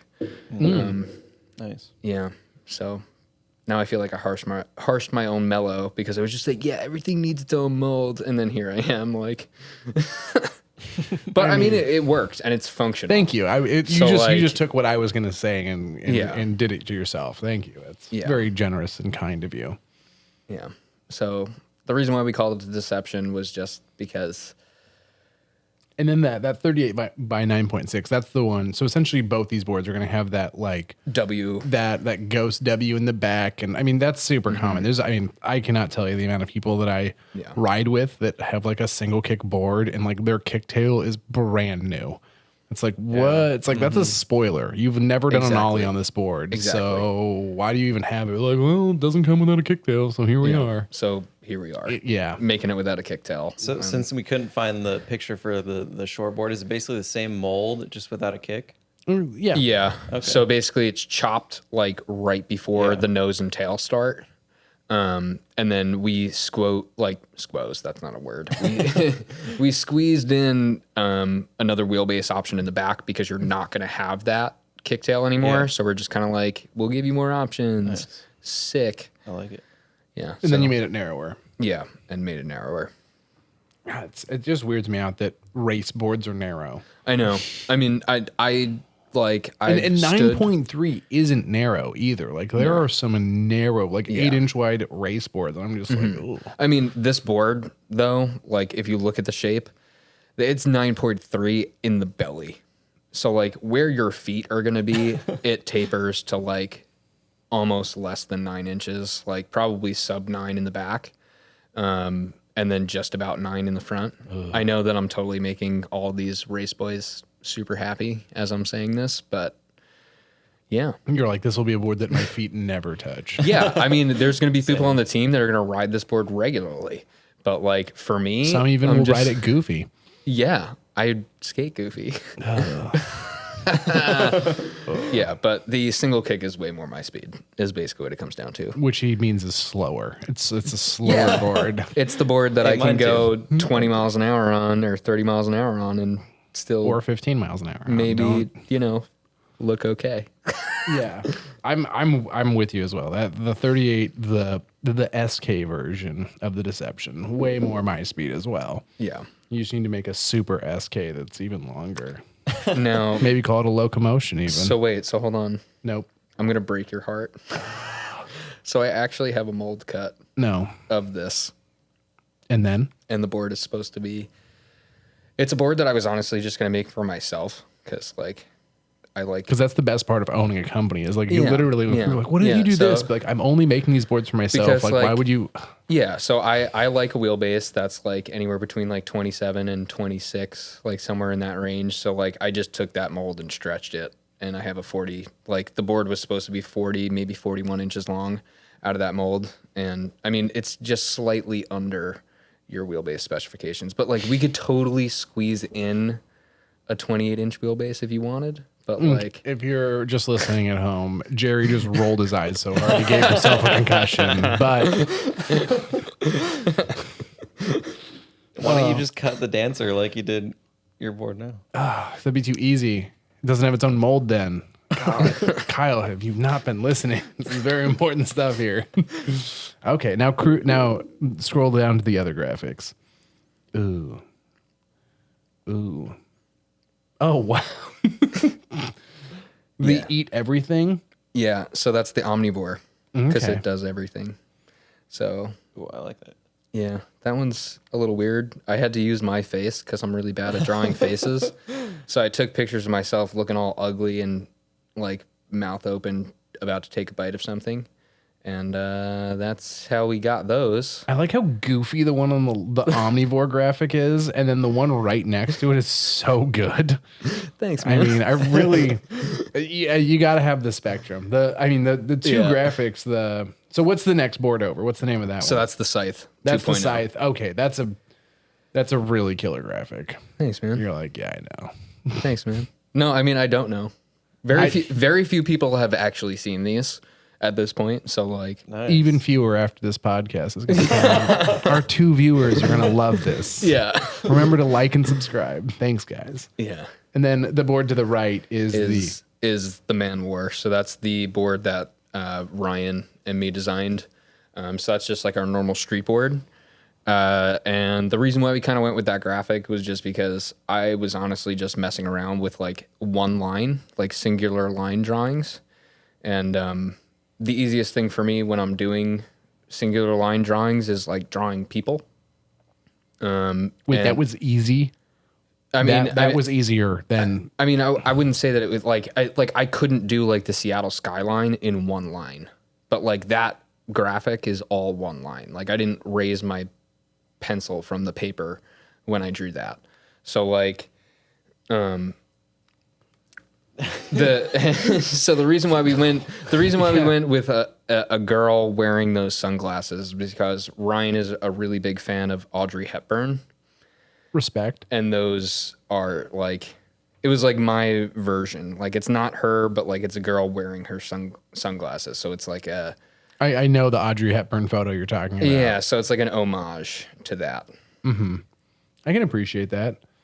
I mean, what's that? I don't know what type of art that's called, where you like literally draw the entire thing without lifting your pencil. But I've definitely seen some pretty interesting like Instagram videos and like where people do that. People go really crazy with those. Oh, like way more talented than I am. Like, I mean, I think that's just in general with Instagram. You know, like I skateboard, and then like you see someone like Andy Anderson do what he does, and it's hard to be like, yeah, I do the same thing. It's just we do it at different levels. You know? It's like, you get it. Exactly. Yeah. I'm like gonna scroll down some more. I really like that Seattle skyline graphic that you drew. Thanks, man. Yeah, this is all cool. The layout. Yeah. I love it. Oh, So man. we're calling our cruiser boards the transit collection because it gets you from point A to point B if you want to be super corny. So obviously I drew the link rail to represent that because that's our... Using the board's probably faster than using the Seattle link rail. Like, I don't know if anybody... Yeah. In case anyone is wondering what Seattle public transportation is like, what you're going to want to do is you're going to want to go stand outside You're for gonna a wanna bus walk. that's never going to come, and that's exactly what it's like. We have one link rail, and like it's a big deal as long as you live along it. And this link rail only goes to like 2 places, so it pretty much helps no one, but we all pay for it. Exactly. Pretty much. I mean, This board's a lot different in the sense that it goes exactly where you want, and only you have to pay for it. It does everything you need. This is, I think this is a public service that we could all get behind. Is everybody gets a skateboard as opposed to everybody gets a link rail that doesn't go anywhere that helps them. Exactly. Hey. It would be greener. It would be greener. Yeah, definitely. I mean, this is all I can say. The link rail is super helpful if you were flying into Seattle and you need to come to Motion Boardshop. If you were doing anything but that, it is useless. Yep. Like it is the most useless thing Straight ever. up. Like for example, Motion Boardshop's about a mile from the link rail, and I've never ridden it because of the fact it doesn't go anywhere that helps me. Yeah. So, but I mean, great drawing. Thanks. Yeah, you've really given them a level of positive publicity that I think they've been needing. Yeah, exactly. Yeah, it's been under construction for 14 years now, and it still goes nowhere useful. Exactly. But it's okay. My tax dollars are Iconic. That was a big change coming from New York, like having the subway system and everything. I was just like, wait a minute, like I can't just get to any neighborhood via the train. Like, what do you mean I can only go to the airport? Like, this makes no sense. Yeah, no, it's pretty bad. Like, if you've ever been to Portland and skated Zoobomb, RIP, when Zoobomb was still like awesome and good, like they have like public transit that takes you up and down everywhere you want to go, and then Bus you get runs. Yeah, and then you get to Seattle, and you're like, wait, where's the bus go? It's like nowhere helpful, and you're like, great, cool. Yeah. So I love it. And so we've got the big size. What's that 36-inch one called? Oh, you haven't named it yet? Yeah. I love it. Kind of just thought of a name though, as we've been kind of mulling the obelisk, because it kind of looks like an obelisk, you know. When you say obelisk, you mean like the Washington Memorial in Washington D.C. Yeah. Like yeah. You feel me? Like it's like tall, narrow. Yeah. Yeah. I mean, I don't know. That's probably not what it's going to be called. No, I don't think you should. Swing and a miss, but good try. Everybody gets a trophy. Thanks, Yay. man. Well, if anybody out there has any suggestions for what we should name the board, like, comment below. Yeah, comment below. Speaking of comment below, what's your Instagram for Foster Skateboards? Foster_skateboards. Easy. Yeah, Very easy. very easy. I love this. Yeah. So you've also got some apparel. Because you have your own screen printing, you can make your own screen printed apparel. So, and Gerry did just bring me a shirt for everyone listening. It's a very cool shirt. Thank you so much, Gerry. Oh, thanks, man. In case anyone knows, Gerry did not bring me a shirt. No, so I have just committed him to bringing me a shirt, which I think is exactly what we've done this podcast for, so I can get free shirts. I got you. Yeah, this one's got dog hair on it. I got you, fam. Don't worry. That's why Charlie. I went with the light color schemes because my girlfriend also has a dog that sheds a lot. So like you just want to you want to keep it light so that you can't see the hair. Yeah. So I feel you, dude. I have all black everything and a white dog that sheds like he's in a literally in a windstorm. Yeah. It's terrible. Yeah. And like he's a big boy. Like my girlfriend's dog is like this big. So like I don't have it as bad as you. I would if we could get my car into this shop to show you, like every little nook and cranny is just filled with white hair right now. And like every time my girlfriend comes into my car, she's like, "Oh my goodness, it's so much cleaner than my truck." Like it's bad. Dang. Yeah, we're literally just like following him around with like Swiffers and vacuum cleaners and lint rollers. Oh yeah. They're major key sometimes. Honestly. Yeah, no, they're really useful. My girlfriend definitely knows where it is, but I'm an idiot. Every time I go into the house, I'm like, "Babe, where's the lint roller?" And like, she's like, "I don't know, where'd you leave it?" And then she'll say something. I'm like, "There's no way it can be there. It's definitely there." She's always right. Yeah. I am wrong. I put it in the pantry. And I'm not just saying that because it's what it is. She'll be like, "It's under the sink." I'm like, "Why would it be down there?" She's like, "Because 2 days ago you were changing the trash." And it's like, oh, she's swear to God, I'm so stupid. But it's whatever. Yeah, I know that back to us being stupid about everything. Yeah. Not remembering anything. This was a conversation that happened before the podcast. We all decided we're the worst is basically what it comes down to. And my girlfriend is definitely under kicking her coverage when it comes to dating. Yeah. It's okay. I think she likes me because I can reach the stuff on the top shelf. Dude, same. Let's go with that. I think that's the only reason. So what else? So thank you so much for walking us through your line. I can't wait to have it in the shop to sell out of it. I mean, I hope so. I mean, you're going to have way more boards than you did in years past. Because like before, you're like, "I've got 10 boards," and I'd sell 10 boards. I'm like, "Okay, I need more." And you're like, "Okay, so for 2021 is when our next arrival is going to be." Exactly. I'm like, "Oh, that doesn't help now." Yeah. So that's what it is. And then do you have a video that you edited? Yeah. Okay. Yeah. So these are kind of older clips because, I mean, obviously with everything that's been going on with life in general. It's been really tough to fly your teammates out because before COVID, like I remember when you flew everybody out here to Washington, a couple of the guys, and we skated, and that was super fun. But during coronavirus times, it's kind of a no-no. Exactly. So I mean, these clips are kind of just like various stuff that I threw together from a couple of trips that we had, and put it some music, and you know, I'm excited. Took three hours to edit, so don't judge me on my iMovie quality. Don't worry, you're only talking to people who have I've only made like 400 videos at this point. Kyle's way better at editing. I've just made a lot of them. I'm not actually good at it. Kyle actually makes videos. I'm like, "How'd you do that?" He's like, "You mean this really easy button?" That's how I feel about everything. It's just a button, man. I've just been doing this the hard way for 10 years. No, pretty much what this video is just me putting clips to musical cues. That's about it. That's all. No. But there's no effects. There's no like. There's like 2 slow-mo clips, and like I didn't do any color correction because like I don't know how to do that. Me too. So like I'll do that. Oh, dude, I might not have time to edit, but I love color correcting. And dude, I don't know what I'm doing. I don't know how to color And like correct. I think iMovie only has like 1 slider that you can do that with anyway. So it's just like I lightened 1 clip and it looks like garbage. The skating is good. That's in it. But like. The clip itself, it was getting dark and we didn't turn on the headlights. And by we, I mean me. So here we are. He makes the graphics, he designs the boards, and he films the raw runs. What else? Well, okay, so I filmed that one. Ryan is actually our raw run guy. He has absolutely no fear when it comes to running over your friends. Yeah, I mean, I just really don't think that he thinks about it. He gets in the zone, like he bumps the loudest music, and he just follows you, and he just follows you down the road. If you're just listening at home, my eyes are very wide right now. Yeah, like that. It is probably a big no. Like if you are gonna just don't do follow runs is basically what it comes down to. Thank you. Like, thank you. I could not agree more. Kyle and I recently, 7 months ago, whatever it is, we filmed the last time I skated. Yeah, we filmed a follow run, and he was in my car filming it because my car is definitely a way better vehicle for doing a follow run. And considering how slow I skate, I mean, really, you just need good brakes. Yeah. And so Kyle was like in my car and he's like scooting the seat way forward. I was like, what are you doing? He's like, oh, I just want to be closer. And I'm just like, I filmed like 1,000 raw runs. Like I have never thought to like get out of my like driving down the street thing. Yeah, and you were like up front, and I was just like, that makes a lot of sense.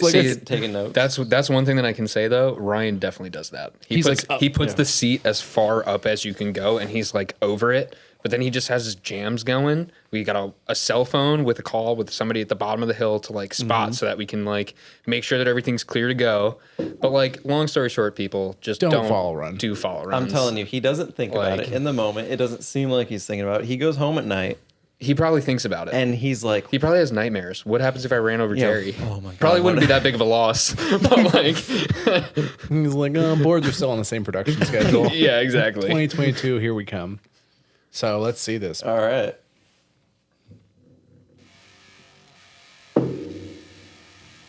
Ooh. So that's block printing. Okay. If you're watching. Okay. Foster Skateboards. Finally crafted since 2009. A little color correcting could have gone a long way right there. Yeah. It could have gone a long way this whole video. Oh, okay. You guys can actually skate. Yeah. Wow. Is that Mount No. Wow. Is this you? Yeah. Oh my goodness. Anytime I see you with a full face helmet on, I know it's extreme. Whoa. Whoa. Oh. Did you cut it before he fell? He didn't fall. He didn't fall? No. That was Rich, dude. That was Rich. That's scary because Rich is... Yeah, 52 miles an hour. Oh, geez. That's... And didn't eat it. No. What? No shirt and basketball shorts? Someone's mom's paying their health insurance. My goodness. What was that gray board you used to make? That's what he's riding right there, right? The Jersey Devil. The Jersey Devil. That thing was sweet. Yeah. Yeah. That thing was definitely... Ooh, that's a sick shot. Yeah, that's the one slow-mo shot. You can thank Jaden for that. Jaden Lawler. Jaden Lawler. Dude, the editing's good. No helmet, no respect. No helmet. Oh my goodness. That's Jaden Lawler right there, actually. Ryan is filming this. Wow. Wow. Okay, this guy can actually kind of skateboard. Okay. Okay. That's a kickflip. That is my dream. That is my everything right there. That's my white whale, is a kickflip in a video that my mom doesn't disown me for.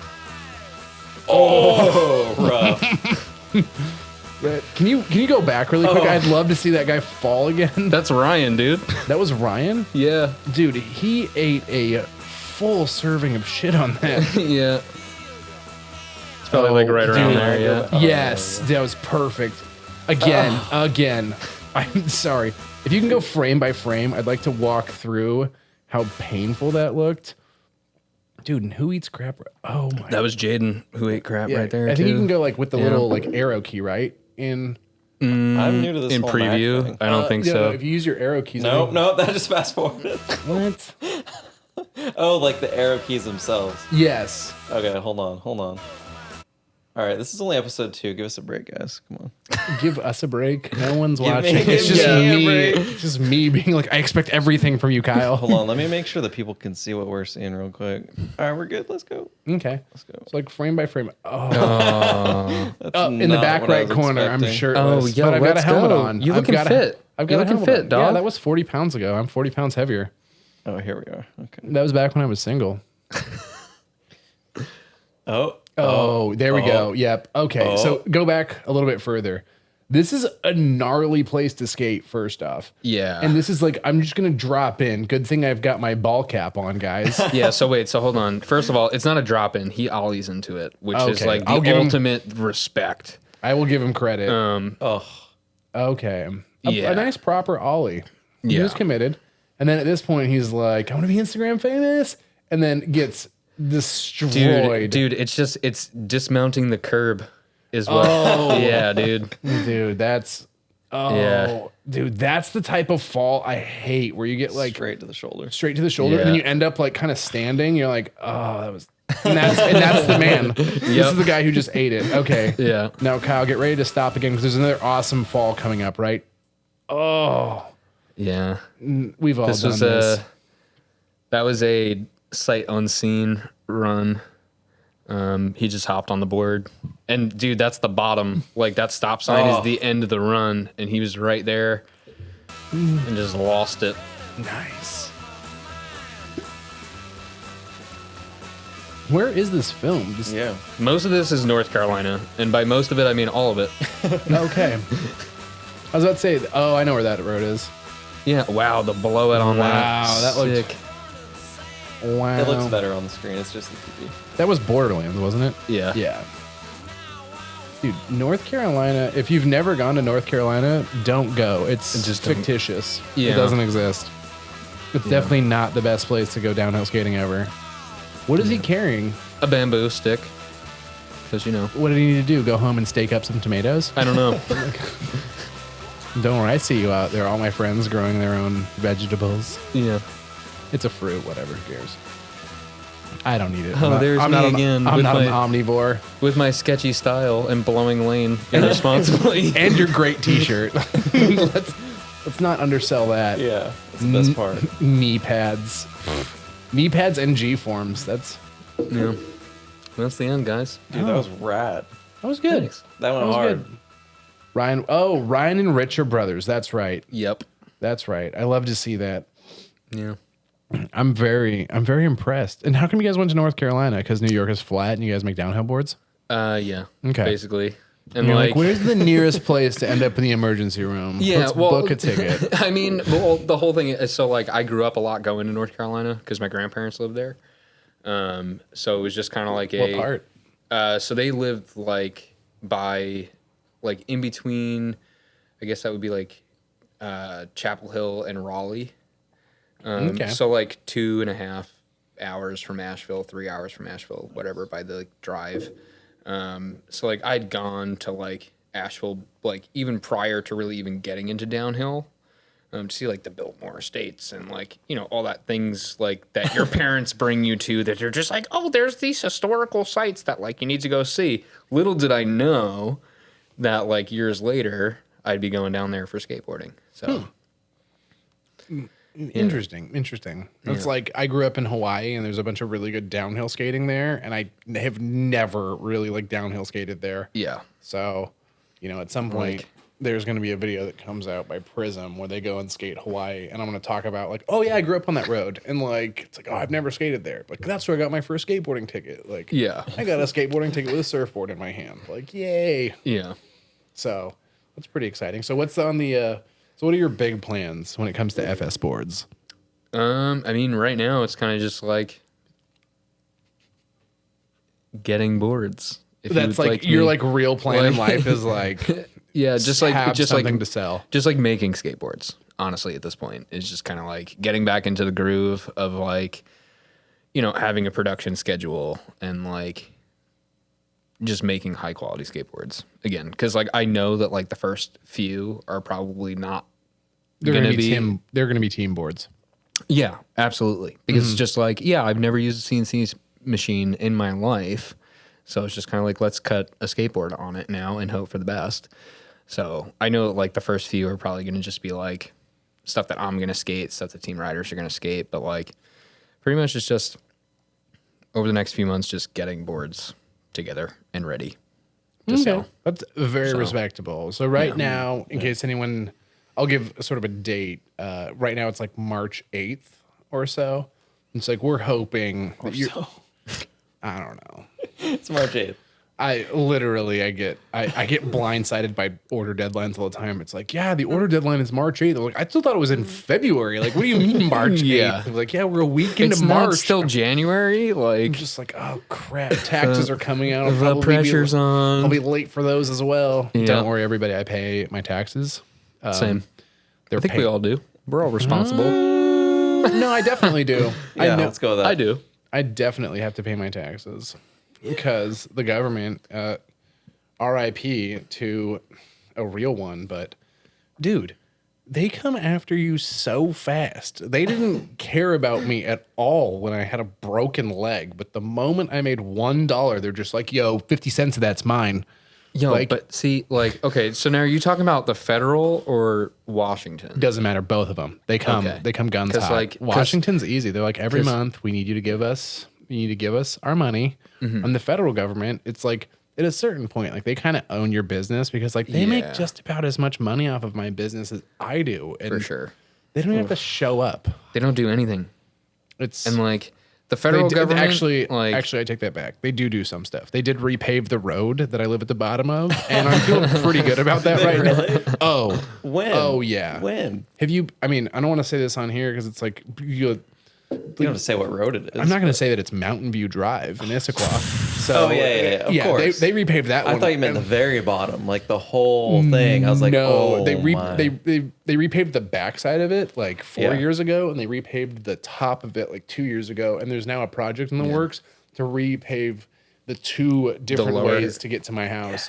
And one of them, like if they repave one of them, like there's no way you can skate it without breaking 60. And then like, and then the other way is like, there's no way you could skate it without like literally having a puck rip off right now. Like there's like Yeah. two corners you'd have to slide in, and both of those corners are just like, ooh, like someone definitely built a sandcastle in the apex. Like it is not smooth. So, yikes. But that's fine. the top part's fun though. Yeah. I've skated Oh, that yeah. one or two times. It's amazing. Oh yeah, that's definitely there's a reason I live over there. Yeah. And then I mean it's right next to Slug Wars. So Exactly. let's talk about some stuff that you are probably you moved out here. Had you seen videos of Slug Wars before you had skated Slug Wars? Yeah, absolutely. Okay. And for people at home, Gerry is a competent longboarder. He can get his way down most hills. And Slug Wars, when you look at it on video, is always like, dude, that looks like the best place to skate ever. It's definitely not intimidating. It's probably super easy to skate. Like, tell us your 3 least favorite parts about Slug Wars. 3 least favorite. I mean, I wouldn't say that there's 3, but there's one like big one that could probably make up for 3, and that's Party Corner for me. And Which that's is because not a party if you've never skated there. and that's because I'm goofy. So like, That changes the game. yeah, that's a Yeah. really easy heel side for me. Yeah, And I've same always here. thought like that'd be a Yeah. really non-fun. I was gonna say the first part, literally the first corner makes up for 3 parts. yeah. I mean, the posts, like For regular riders. I've gotten so used to them at this point, like having the post there. But like when I first got there, I was just like, dude, like how do you even think about like throwing a slide directly after you skate like through these posts. Like how are you setting up, and then like you adjust and you get used to it, like after like, you know, messing around with it for several days, sessions, whatever. if you're goofy. But yeah, for sure. I mean, Allison's not here, so she can't tell me no. Google Allison skates Slug Wars, and we can watch a raw run of Slug Wars. Let's Sorry, go. I will be sleeping in my car for the next You'll be couple days. sleeping sleeping we're doing it, in the pickup bed. I'll be, Chateau de Charlie is actually really comfy. Like I love my dog. Please, if you see my dog, don't run up and try and pet him. He's a Pyrenees, which means he's a livestock guardian. So if you run up and try and pet him, he'll be like, please don't, in his dog voice, which sounds a lot like an aggressive bark. But if you like ignore him, he'll want to be your best friend. So, yeah, I'll let Kyle find this. But yeah, skating Slug Wars is one of those things that like it really took a long time. And for people that don't know, Slug Wars has not been around forever. It's part of a section of Issaquah that we skate where you can essentially skate for about 15 minutes from the top of the highlands all the way down to the bottom. And it has evolved over time because initially what it was a really cool neighborhood that had no houses in it. And over the last like 8-9 years, it has developed more and more houses. And so the run has changed as certain roads become more popular. See, I didn't even know that. And they've started putting in different stop signs and different stop lights. And so for the first 4 years that we were skating the Highlands, Slug Wars wasn't there.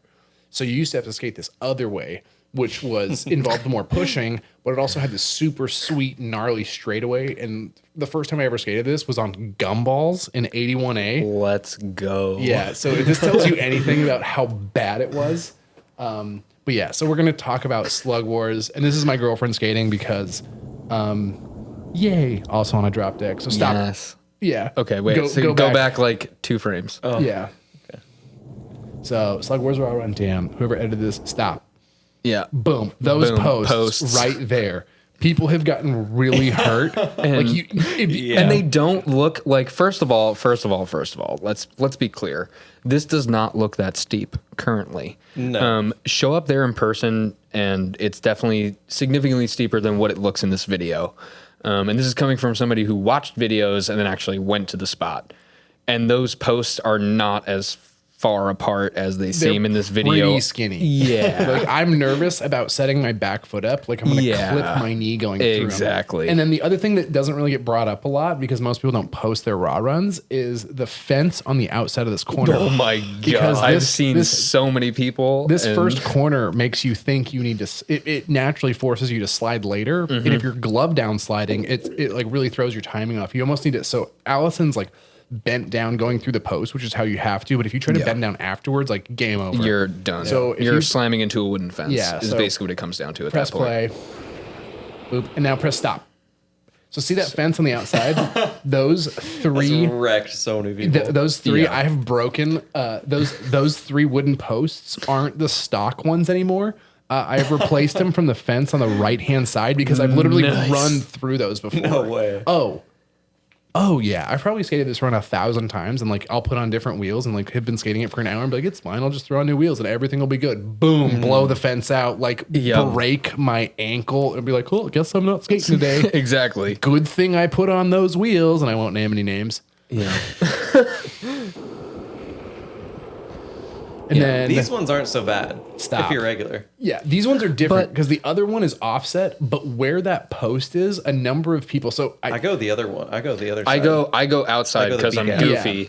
So like you just throw a little toe side bonanza like through the outside posts and like you're fine. This one isn't that bad. The first posts are definitely way worse. Like hands down. This is the one that people most often hit though, because they're like, oh, this is the easier gap. This is the easier one. And you come into it heel side, and a lot of people will clip their butt on the on that middle post. Yeah. The other thing is during the summer, sometimes the lock will be on the post, but it won't actually be locking it in place, so you can pull that middle post out. That's amazing. Yeah. Pro tip. But then you just- also have a hole, You do have a hole. which I feel like I would forget about.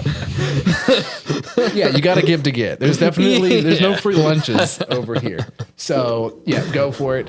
Oops, little inside line. There we go, we there we go. In case you're wondering, she is skating an Omen Barbarian RF1s and Powell Peralta wheels.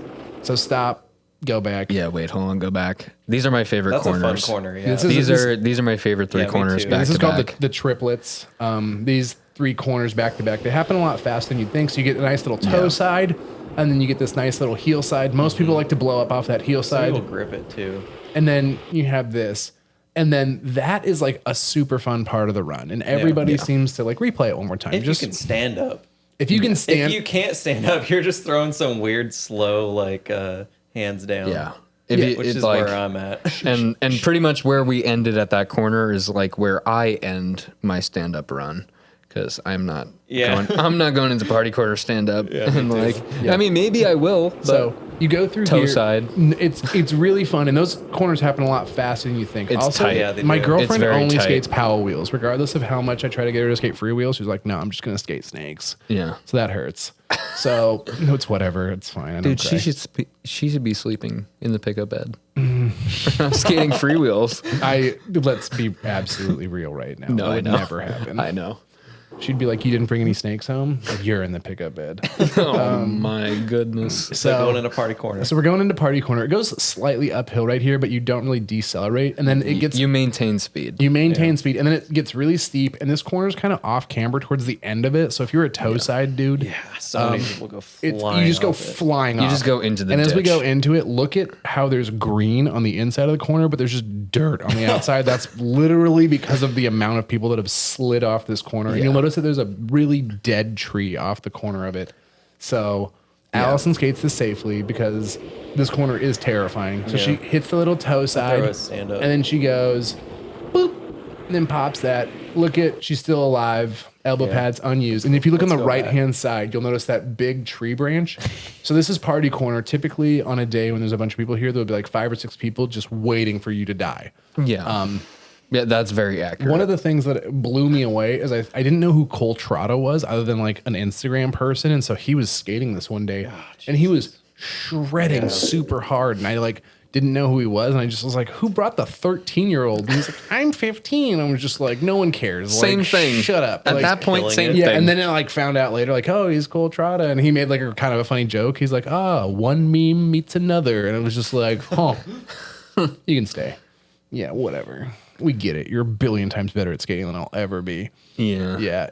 So this is goofy for him, and he made it look like And he stand up Dude, toes he made it through look party corners so without easy. any issues. Like I am jamming a heel side out through this and really trying to decelerate. And this, I mean, I'm a mediocre skateboarder, so when I see like someone who's never skated it before, like just rip it toe side, like that's just how it's supposed to be done. I'm like, oh, okay, I guess I'm really terrible at this. Like I should be better at skating this than you because I only did it 1,000 times. But I know that feeling. I live that feeling. But most people feel like us. Yeah, you know? that's true. Yeah. That's true. And that's honestly the vibe that we need to encourage. Yeah. Is Because, if you're a like- terrible skater, start a skateboard company or a skateboard shop so you can sponsor good skateboarders. Yeah, well, that's not where I was going, but I mean that is valid. That's what I've done for the last 6 Like, years. I mean, my whole thing is just like if you like skateboarding, just skateboard. Yeah. Like it doesn't matter how good, bad you are. Like it's just it's all skateboarding. If you're having a good time, like just I mean, don't kill yourself, but like you know, if you're having a good time, just have a good time. Okay. There doesn't need to be any pressure. Yeah. We don't need to be. Not everybody needs to be Coltrata. You feel me? 100% agree. I could not agree more. Only one person out there should be Cole Trotta, and he's currently doing it. Valid point. Yeah. Valid point. Someone learned how to ride the Switch. So, Oh my goodness. so you come through this, and then this is the last corner, and this one isn't as devastating as you'd think, but it just has a really late apex. Yeah, Stop. that's fun. Stop. See those trees on the left-hand side? So if you Yeah. early apex this corner thinking You it's not a go big, you go right into there. those trees. I have, And that's it. I've broken my wrist on that tree. No, you didn't. Really? Yeah. Did you really? This one right here. No, keep going. No, it's the bigger It's clump yes, there. right yeah. there. Yeah. The double tree. Yeah. I like try to. If you guys, anyone who's like watched videos of me, like you've never seen me crash to my gloves. Like I never low side because my shoulders are so bad. If I fall to my hands, I'll dislocate my arms. So I try to run everything off, which means that I've ended up running off, and I'm like, oh, like it would have been better to high side than it was to run off and put my hand out and break my wrist. Yeah. But it's fine. It's whatever. Cool. No big deal. And then you come to the end, and there we go. That's how you skate that effectively. Yeah, isn't the end if you're skating full If you're runs. skating the full runs. So yeah, Slug Wars is most of the time we session it, but you can actually skate out the bottom and continue down to a lower. No, sorry. Nope. Promotionary.com and get the best video. No, No. No thanks. no. Skip. Skip this ad. So yeah, skating Slug Wars for the first time. When you got there, how far down did you make it? I made it like till corner 4. I made it through the first one. First of all, I was doing everything hands down because I was just like, I don't know what I'm into, like in 4, you know? So it's just like, I made it around the first corner very horribly. Like it wasn't like a good line whatsoever, but like I made it. I lived. Yeah, and then I remember distinctly that I was just like, all right, like it seems like kind of mellow, so like I'm just gonna grip turn 2 and like go straight into turn 3, and then like I got to turn 3 and like went hands down again, and like the way that like that grade works Well, first off, corner 1 and corner 2 are like the same corners, just one's a left or one's a right. The first corner's a right, and the second one's a left. Second one's a left. And the third corner looks just like the first corner, except you can't tell until you're in it. It has a way later apex, and then there's also another left right after it. So if you like directly after. Yeah, so if you think you're doing good in corner 3 because you did well in corner 1, like you're already dead. Exact. And that's kind of where that's I why was at. you fell in corner 4. Yeah, so I had no time to like even just like shift my weight from like getting back on from like sliding through corner 3 and then like trying to shift my weight back over to my toe side. Like I dropped my hand and just went straight off, and that was it. Like so like don't like underestimate those 3 middle turns, because like they get you every time. Exactly. Yeah, that's pretty much. Have you been to Maryhill yet?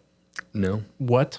I know. I mean, you kind of came at a weird time, and it didn't happen last year, but exactly, that's definitely one of the events that I think you need to treat yourself to. And have you been to Giant's Head? No. Oh. Yeah, I know. For everybody at home who can't see this podcast, I am disappointed in Gerry. Yeah. I mean, Maryhill I think it's the easiest road you can ever skate down, but it is the hardest race to win because it is it's just such an easy road. But it's also one of those roads like you can show up and skate with your friends, and it's like just the best hangout ever. It's the vibes. Yeah, so if you get an opportunity, the Maryhill free ride's definitely a good use of your money. So we'll have to drag you out to one of those. Oh no, dude, you don't have to drag me. I'm like more than down. Yeah, don't worry, I'll bump you down the hill. I'll drop in behind you. No, I know that maneuver. You drop in behind someone and you bump do that someone? every time. Yeah. That's the Nate Blackburn specialty, people. Find someone you can barely skate better than, and then like skate behind them down a bike path and yell at them. Oh yeah. You could do better than this. Yeah. Oh God. Which is like honestly though, it's very encouraging. I skate my best. Exactly. You skate your best when you know that like the moment you make one mistake, I'm going to pass you and make fun of you at the same time. Well, like, not even that. You'll plow me over. That will be it. Like my board doesn't turn. I don't have a 29-inch wheelbase. I don't have a choice. It's got fat cones. It barely moves. I love it. But yeah, I think that you could. I mean, Maryhill, definitely. That's going to be the one broken record of this podcast, is me encouraging people like, you should go skate like the Maryhill free ride. And people are like, I don't even ride a skateboard. Be like, don't worry. You'll learn. Yeah. The road does all the work. You just got to stand there. Don't worry about it. Yeah. So I think that would be a really phenomenal time for you to go. And then Kyle, like I told him he should also go to Giant's Head. Have you been to Giant's Head? Oh, it's amazing. Love it. Yeah. Love it. Great road, terrifying road. So I love terrifying environment to skate as well. So I'm going to tell you, like Maryhill's fun in the sense that like you don't really have to slide. So it's like, okay, gravity's going to do the work. You get to Giant's Head and there's just like 180 people standing at the top. And so you're just like, okay, I got 100 people. Like I'm not going to drop in the front, but like there are people like literally like a paintball hopper, like a paintball marker. It's just like that many people are coming in. So you know, like if you fall, like the 50 people behind you are either going to crash into you, messing up everybody else's day, or they're going to pass you. And then you just have to stand there on the side of the road, like, oh, and then you got to jump back in and go. And there's like a couple spots in that road. Like, I would say that there's certain roads you skate where you're like, okay, all I have to do is make it past this corner. And like, then I'm home free. And like skating Giant's Head is like, I have to make it into the back of the U-Haul and be headed back up before like I'm home free. Like, you know, there's been times you're like, just so extreme, and everyone there is so good, and I'm just everyone's so good. I mean, blew my mind. First time I went, I was like, because I'm not that. I skate pretty slow. We all own small companies. We're all part of the sponsor good skateboarders, not be a good skateboarder. Yeah, exactly. So I was mind blown when I first went, but. My tip is if you can make it past like halfway through, you're golden. Where's your break-even point on that road? After what's the big straight? Tightrope. After tightrope, I'm good. I'll skate with anybody. That's the part that I'm honestly most intimidated by. Oh yeah. Because it's just like it seems like it's an endless straight. Whoever I've talked to or like watched videos of, it's just like it just seems like it goes on forever. And like I just feel like things get very hairy. Not even like in the sense of like you're feeling uncomfortable, just other people feeling uncomfortable. Yeah.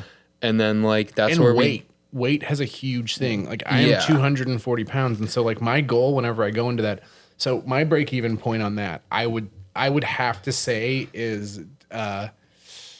like Dead Man's Corner, which is the second to last corner. It's a pretty intimidating so toe fun. side, and it's kind of like off camber. No, I don't want to say it's off camber, for me, but it doesn't it's heel have side. camber. So like I'm going into it kind of fast, and typically at that point, like people have bunched up because you've gone through you've gone past. Everyone kind of jumps in at tightrope. You know, everyone jumps in their finalized group at tightrope. I would say everyone jumps in at their finalized group at like where the Comet van used to be for the Showtime 5. A lot of people crash in tightrope, so you get like a new group. Yeah, that's but true. like tightrope for me is don't slide in tightrope because like I'm gonna mess up. Like I don't fall standing on my board. Like I fall trying to slide. So for me, tightrope has always been like, yo, deal with your problems at the corner. So like a double pendy going into that hairpin at the bottom. Yeah, but that's my move. But it's a heel side But for he's you. goofy. It's I a know. toe side This for is me. your problem. You go to Giants Head, you complain about the fact it's a toe side. like I'm pretty confident in my toe side. Like I've hands seen down. you toe side. I wouldn't be confident. Well, then maybe I'd eat shit Put a few a Bible times in and both it'd be of your back pockets. It'd be and super let the dope. Lord do the work or for maybe I'm cliff sliding around that. Well, like you could, double you could throw a heel pending. side because Yeah, the people double that pending throw and a toe heel side, like- there are insane. Yeah, the no, regular yeah. riders that throw a toe side at the end of tightrope before the heel side are Oh, insane. they like combo break yeah, it? Yeah. but he could do it Yeah. easily. I get a heel side and then you toe can side. combo breaker it easily. Yeah, that would be a little bit safer. And it also That's- makes it set up really well because you can go like big heel side pendy to like toe side around the corner. Exactly. For me, like I'm doing a heel side double pendy. So by the time I'm into that second pendy and I'm trying to hook up, like my wheels are warm and they are barely like, and everybody who knows, like there's going to be some comments buttery. that are like, yo, I saw Nate changing wheels every run at Giants Head and I was skating like free bases and like literally blowing the lips off of them. So I would come in there and everything would be coned the wrong way because as I was coming in, I was like, okay, I'm going to do all my big slides on my toe side because I know I'm going to have to whip this double pendy out coming like after tightrope. exactly. And so like all my wheels would be coned the wrong way and then I'd go into tightrope and have this like honky first pendy to like overly buttery, like, like I hope that's not my bearing slide going into the second one. And then I'm also fat. I got a 29-inch wheelbase. I barely slow down. And then I don't know what it is. I'm not going to call anybody out, but like, there are a number of times where I've gone into that and people I'll be behind someone like, hey, you don't slide in tightrope, right? And they're just like, no, I don't slide in tightrope. And that's then a they lie. slide in tightrope. Or they power carve and it's like, yo, you cannot power carve if you're 130 pounds in front of me because I am 230 pounds. My board doesn't turn. Like I need all the help I can I get. am a bullet Yeah, I'm a bowling ball. and you're a sail. I'm a moving Like- truck with no brakes. You Yeah. need to move. So that's kind of it's a really exciting run. But I mean, I've always talked about this for a long time. I think that the Maryhill free ride should be first and then Giants Head should be second. And then Sun Peaks should be third so that you take all your fresh wheels and you get the skin off of them at Maryhill. And then you go to Giants Head and you like blast them. And then you go to Sun Peaks with like all your crappy wheels. Because Sun Peaks, if you've never been there, I think that's out of the three events that we're talking about, Sun Peaks is my favorite because first off, you get to stay in a hotel, which I know this Underrated. I know that this excludes a lot of people who are listening to this podcast, but hopefully it encourages others. Staying in a hotel and taking a shower after a day of skating is legit. It's good. That's literally what I do every day after work. So doing it after skating feels even better.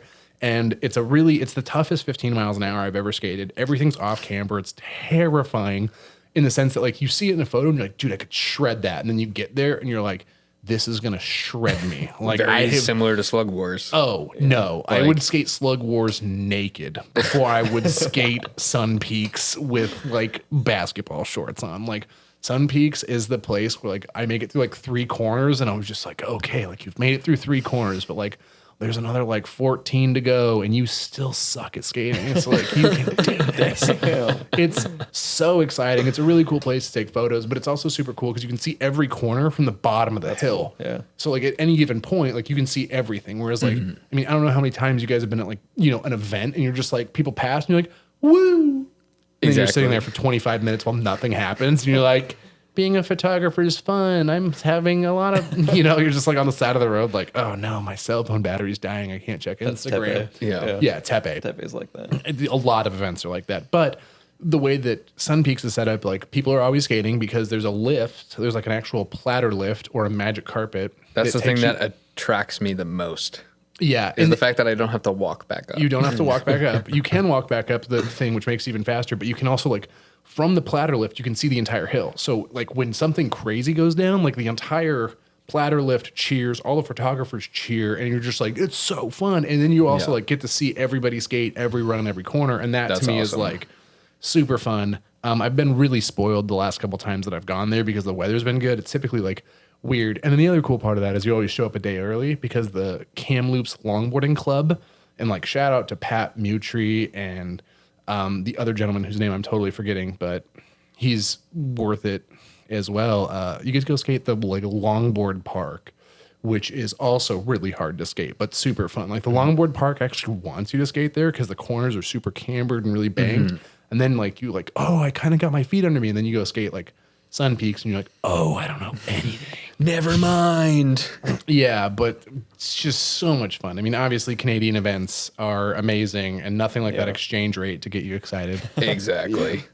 The last time I went there, I was like paying for stuff and like, oh yeah, it's like $18. And you're like, is this 10 good? And they're like, yeah, it's probably too much. And you're like, yes. Exactly. Yeah, me buying baby powder by like the crate so I can come back to America. Like, oh, this is all I need. Do you have any alcohol or cigarettes? No, I just have baby powder. Yeah, That's what I smuggled in. Yeah, I came back from Canada with baby powder.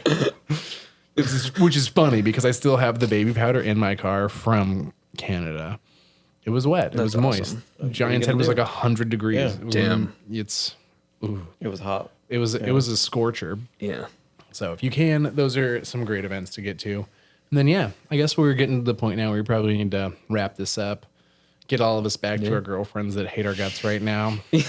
So Gerry, this is the time where you get to plug all of the important things. Plug your company. Yeah, so follow Foster Skateboards. You can follow me personally, the Chief Foster, on Instagram. Follow Ting and a Half if you're watching. That's the hat.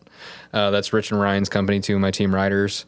Good people. They make fun products, and they were nice. They were super fun to skate with while they were in town. It was definitely exciting being with people who like are not from Washington. They're just like going to all these places and like, oh Jesus, this is Slug Wars, and I'm like showing up like, yeah, this is Slug Wars, and they're just like, oh, okay, cool. This is different than I thought. Yeah. So Ting and a Half. That's Ting what and I'm a Half. talking about, and then so you'll have boards. When do you think your first board's going to be ready? And we're not going to hold you to this on the next podcast. Yeah, I mean, I'm thinking like probably like May-ish. Like just give me like I'm doing the exact opposite of like hey, like we're gonna have the boards ready for like end of March and it's gonna be sick. Like, no, dude, like middle of May, end of May. You're gonna be able to. There will be some boards that pop off the production line, but nothing's gonna be done to sell as far as Gerry's standards are concerned until May. Yeah. Okay, that's respectful. Or I could do it earlier, but like I'm not banking on it. I'm gonna give people realistic expectations. I don't know anything about that. Yeah, I don't know if the skateboard industry was built on realistic expectations. Just like advertisements of like, yeah, this 8.0 skateboard can do a triple kickflip, and like you get it, and you're like, I still suck at skateboarding. I can't do a triple kickflip. Yep. Okay, I can respect that. And then Kyle, do you want to? Is this everything? Oh, I guess now's a good time to talk to you about our sponsor for this podcast, Stay Stoked Grip. Essentially, Kyle runs this company called Stay Stoked Grip, and he's been putting a ton of time and effort in behind the scenes to make sure that you guys can all view this and watch this. So we've really got to give a shout out to him and his company. So it's awesome. I mean, Thank you. We grip a lot of it. We're actually sold out right now. This hole in the wall up there, that's where your grip tape goes. So I should bring some more maybe that I could have done today. A true shop professional would have told you we need grip tape, but I was literally too busy uploading photos of my dog to Instagram. So, Let's go. Yeah, let's go. Well, Stay Stoked Grip on Instagram. Yeah. You know, we got a video dropping soon. It'll probably be out by the time this podcast is out. We'll Hell watch yeah. it. We'll dissect it on our next episode. Sounds good to me. Perfect. Yeah. I love this. And then thank you so much to Stay Soaked for making this all happen. It's a good grip tape. It comes in. It's very good grip tape. It's 4 sheets, and it comes in. And how long is it? It's like 40 inches. It's 40 inches altogether for $15. I mean, So any single board that I'm making, yeah. you can grip it with Stay Stoked. Except for the dancer, but you wouldn't put Stay Stoked on the dancer. wouldn't, Maybe you put it on the tails, but you leave the middle open so you can do all your fancy footwork. There you go.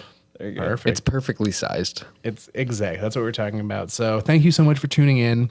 And we'll be coming out with one of these every week. If you've got any questions, leave them in the comment box below. And if you have any questions for us, we would like you to email info@motionboardshop.com, and in the subject line, just questions for the podcast, and we will answer them if they're appropriate. If they're inappropriate, we'll answer those as well, because I think that's fun. And thank you Most so likely. much. Thank you so much for tuning in, and skate safe, wear your helmet.